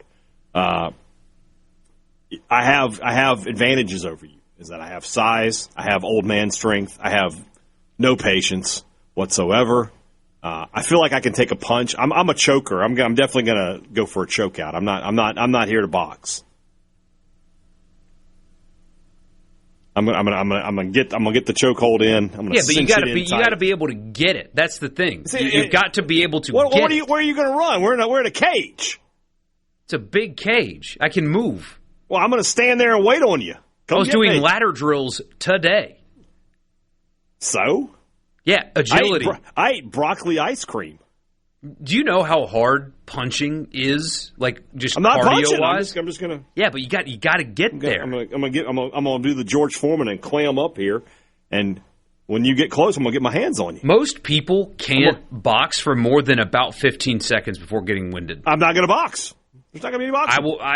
You will not be able to headlock me. I won't let that happen. Okay. Well, you say what you want, Daddy. I'm a lot swifter on my feet. You are that. I get. You're gonna have. You have speed and youth. And I gym it every other day. Wow. So there's the strength element there too. Brian would be easily distracted by a buffet. Now that is true. The guy who said it is my cousin. Okay. I was about to say, come on. He's right. He's correct. Marty could say those things. So arm wrestle now on the air. Well, we're not in the same place. Michael is a minus 570? Come on. There's no way he's that big a favorite. Mike in Columbus I think he's met me, so that would explain that he's seen the IRL. That is not a value bet. He's seen the IRL. So. Oh, man. Boxing is the best workout you can do. It is so freaking hard. Those guys are unbelievable athletes. When going 12 rounds doing what they're doing is insane. It's tough, yeah. And there's a lot of footwork and everything else. Their hearts, could power a car engine, I swear, with how good their cardio is. It's nuts. I do think the White House having the UFC's controversial because everything's controversial these days. Yes. I think we should have sporting events in all kinds of places like that. Set up a basketball court in front of the White House or in front of the Washington Monument. Look how it worked out for them. Oh, yeah, true. But, I would love to see the Washington Monument have a basketball court parked out in front of it and we play a college basketball game there. That would be sick. The Lincoln Memorial? Yeah, give me some UFC in front of old Abe Lincoln. I definitely want to get the shot of the ring. And then in the background, Lincoln just looking down. Yeah. There's something to that. When hockey played it on the banks of Lake Tahoe, that was extremely cool. Borkey is taller. You do have the reach. The grappler will win. That's me. I'm the grappler. I'm going to grapple you, Borkey.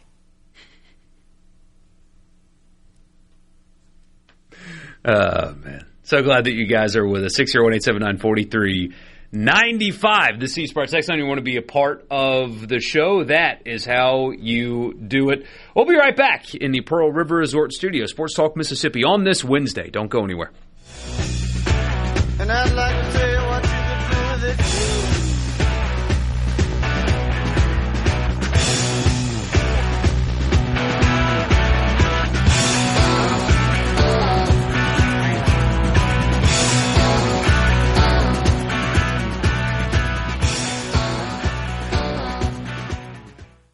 From theSeabrook.com. Sports Talk Mississippi. Super Talk. Super Talk Mississippi.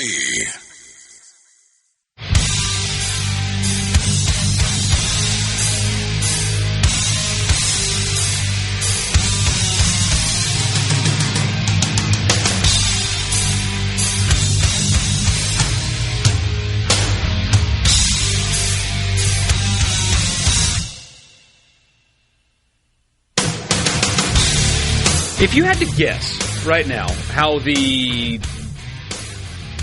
Pete Golding tampering thing ends, the conclusion, what would you bet on right now?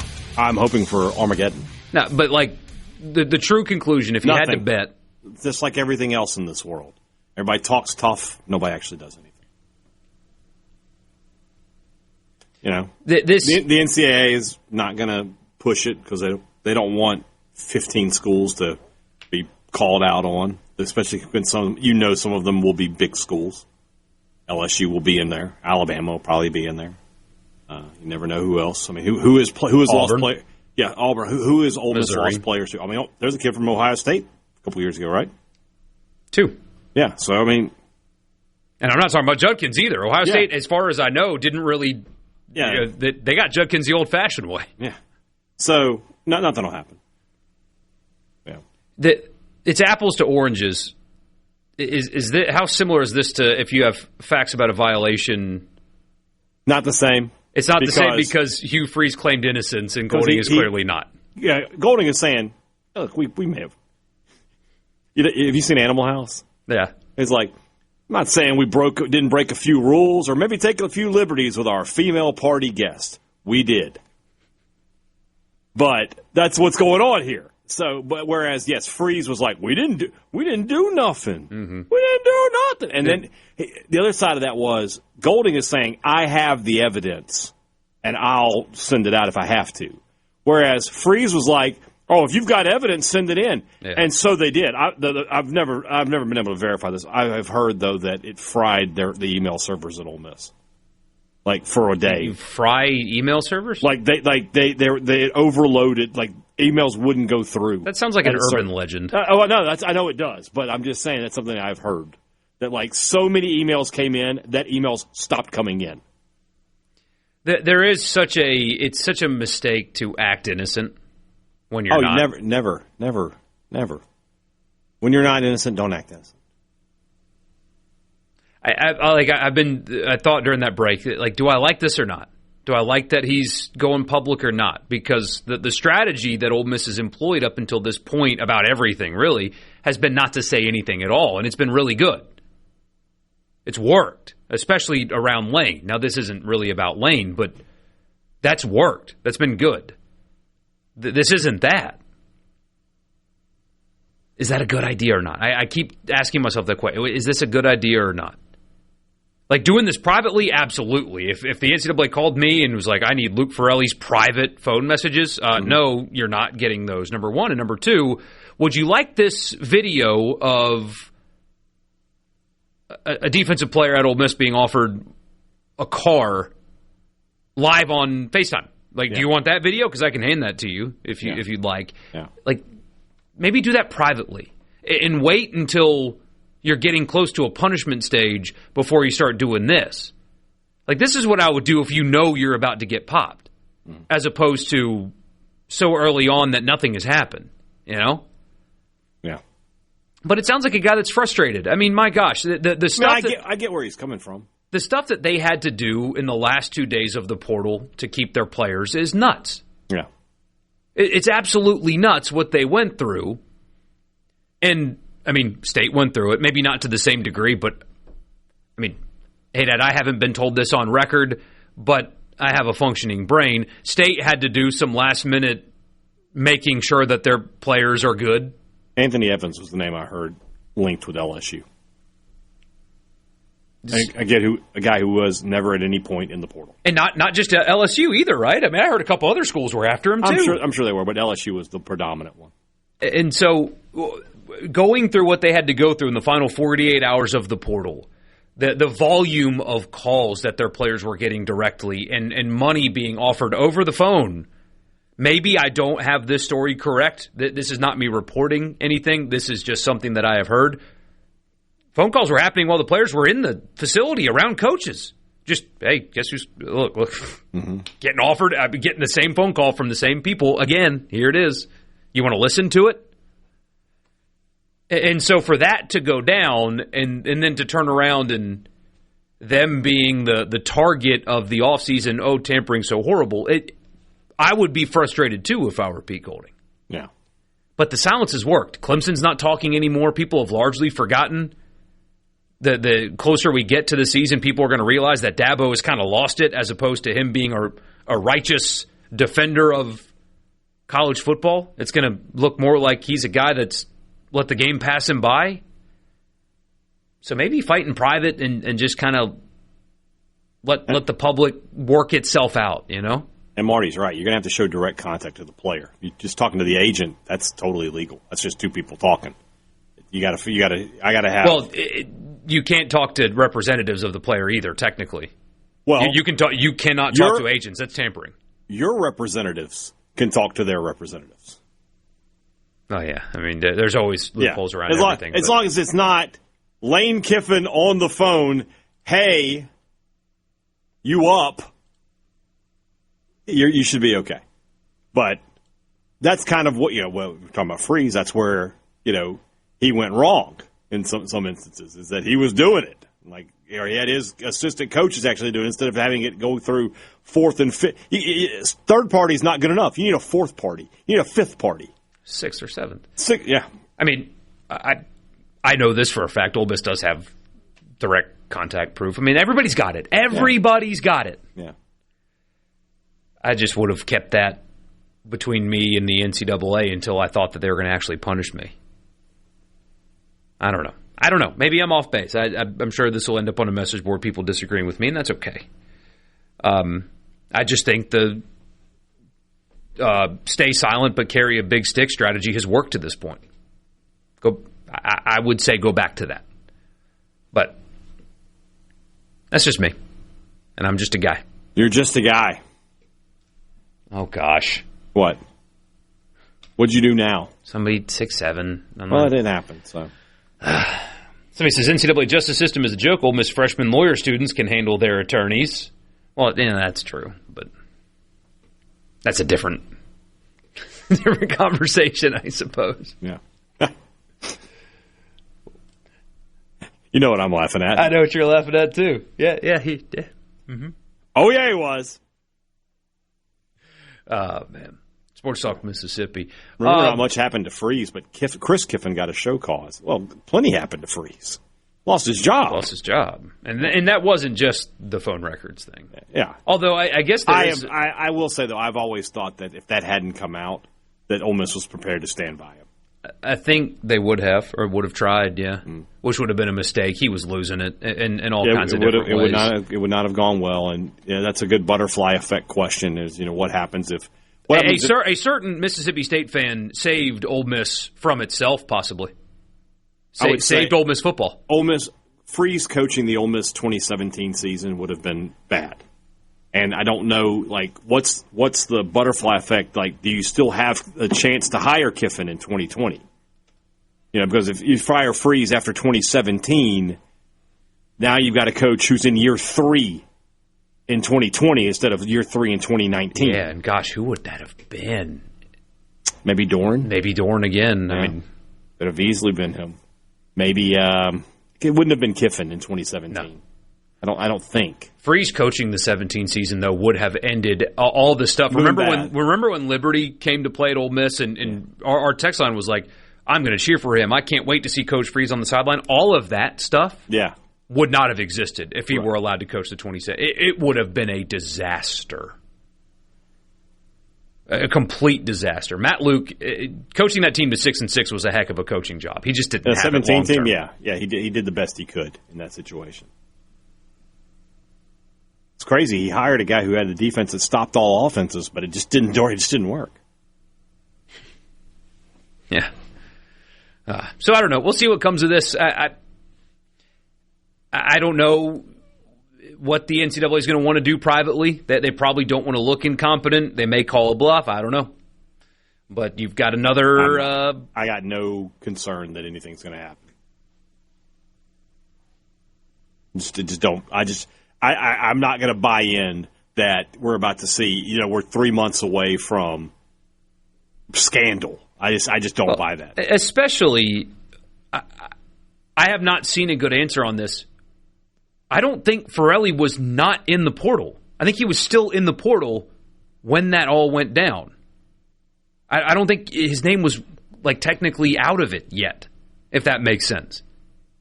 So you might have a technicality there even. You're telling me I can't contact a player that's in the transfer portal? He's in the transfer portal. What do you mean I can't contact him?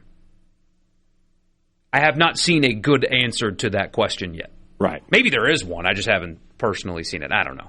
Weird deal, though. Pete Golding firing back, sort of. Didn't really go after Clemson, to be honest with you. Didn't go after Dabo, necessarily. Just kind of went after the system at large. We'll see what happens. Sports Talk Mississippi. We'll be back.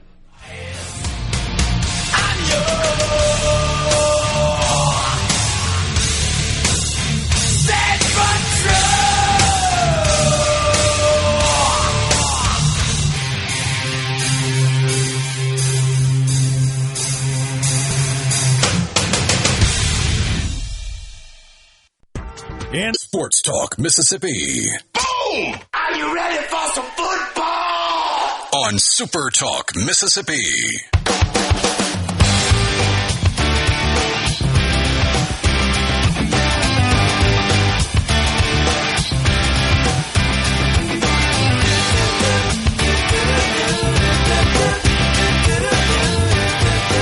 Somebody says Dabo's job is on the line. Instead of owning his failures, he wants to point fingers. Prediction, Dabo fired before the bowl schedule reveal. I mean, I tend to agree. No, they'll let it be a ceremonious end. What's the record for Clemson does he have to be back in the playoff? They're 9-3 and they missed the playoff. Is that? Oh, I'll tell you one worse. They get stuck in purgatory where they win 8 games, and one of them is South Carolina, and they just run it back. I don't think they would do that. I think Clemson has got to the point where they're like, if we're not in the playoff, we're moving on. Yeah, but no, I think that's mostly what that was. It was more of a sign that a guy that was once on top of the sport. Remember, people said 1A, 1B. Saban and Dabo, the best coaches in the sport. They were compared as equals for a time. They absolutely were. That was kind of a sign of a guy that's losing it as opposed to something else. I don't know. Anyway. Hey, Dad, there's been a lot of talk about attendance records this weekend for the regional at State. Correct me if I'm wrong here. Isn't that hard to do in NCAA-sanctioned things because they do cap how many people can go into a standing room only section? Yes. Yeah, if you go, I was at the 2007 Super Regional. That's the old lounge, obviously. It wasn't as, you could fit more people in there. But the crowd there is 13,000 something, right? I was in that stadium. If they had put another 5 people in there, I think the thing would have tumbled over.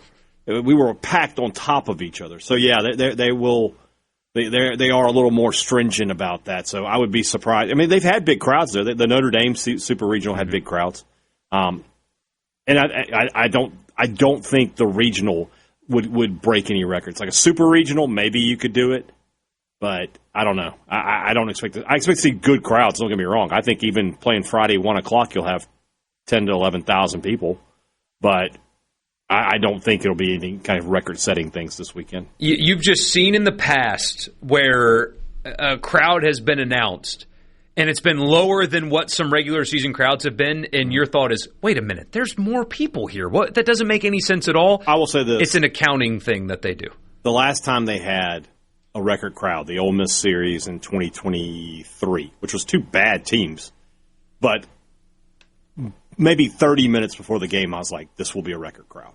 Like, you could just tell from the line that was just, like, the line getting into right field was out into the parking lot, and it was already full, and there was still a line. I was just like, this is going to be way, way over the record, and it ended up being.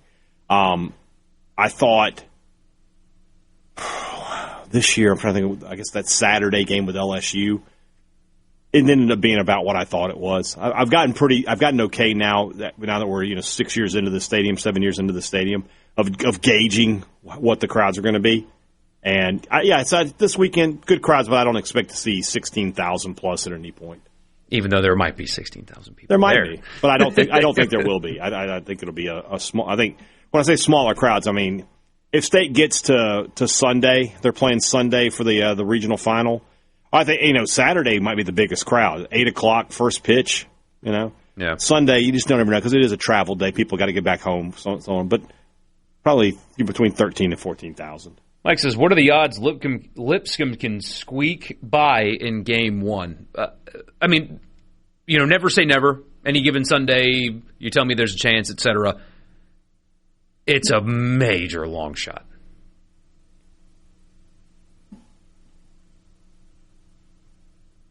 Hadad doesn't agree. He thinks that. No, I'm thinking. Yeah, you're correct. Yeah. Somebody says, when the deck collapsed in right against Georgia, that's the record regardless of what they say. You'll have to help me with that one.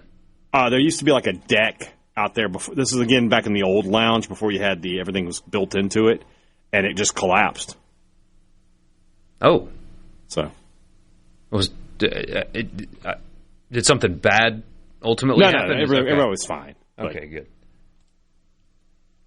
Somebody says, Lipscomb, heck no, with 3 laughing emojis. I hear you. That's kind of how I feel there. But, I mean, I bet we'd have gotten the same text last year about Murray State. So, yeah. You can't count wins until the wins happen. It feels like every year a 4 seed makes a run that you're not expecting. So, I don't think it'll be Lipscomb, but you never know. Yeah, David, I think you're right. It's something like this. The NCAA receives a portion of the gate, so you have some funny accounting, something like that. That's why the regional attendance numbers skew lower than you think they would. At least in the past, something like that was going on.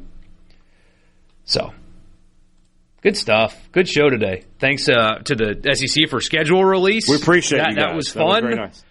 Pete Golding for talking. I don't know if that was fun or not, but that was something to talk about. And Hadad's got baseball to talk about for the next hour. You want to hear an hour of baseball? Well, not a full hour. A lot of baseball talk? You'll get that for the next hour after the news. Thunder and Lightning coming up next. I'll see you guys tomorrow.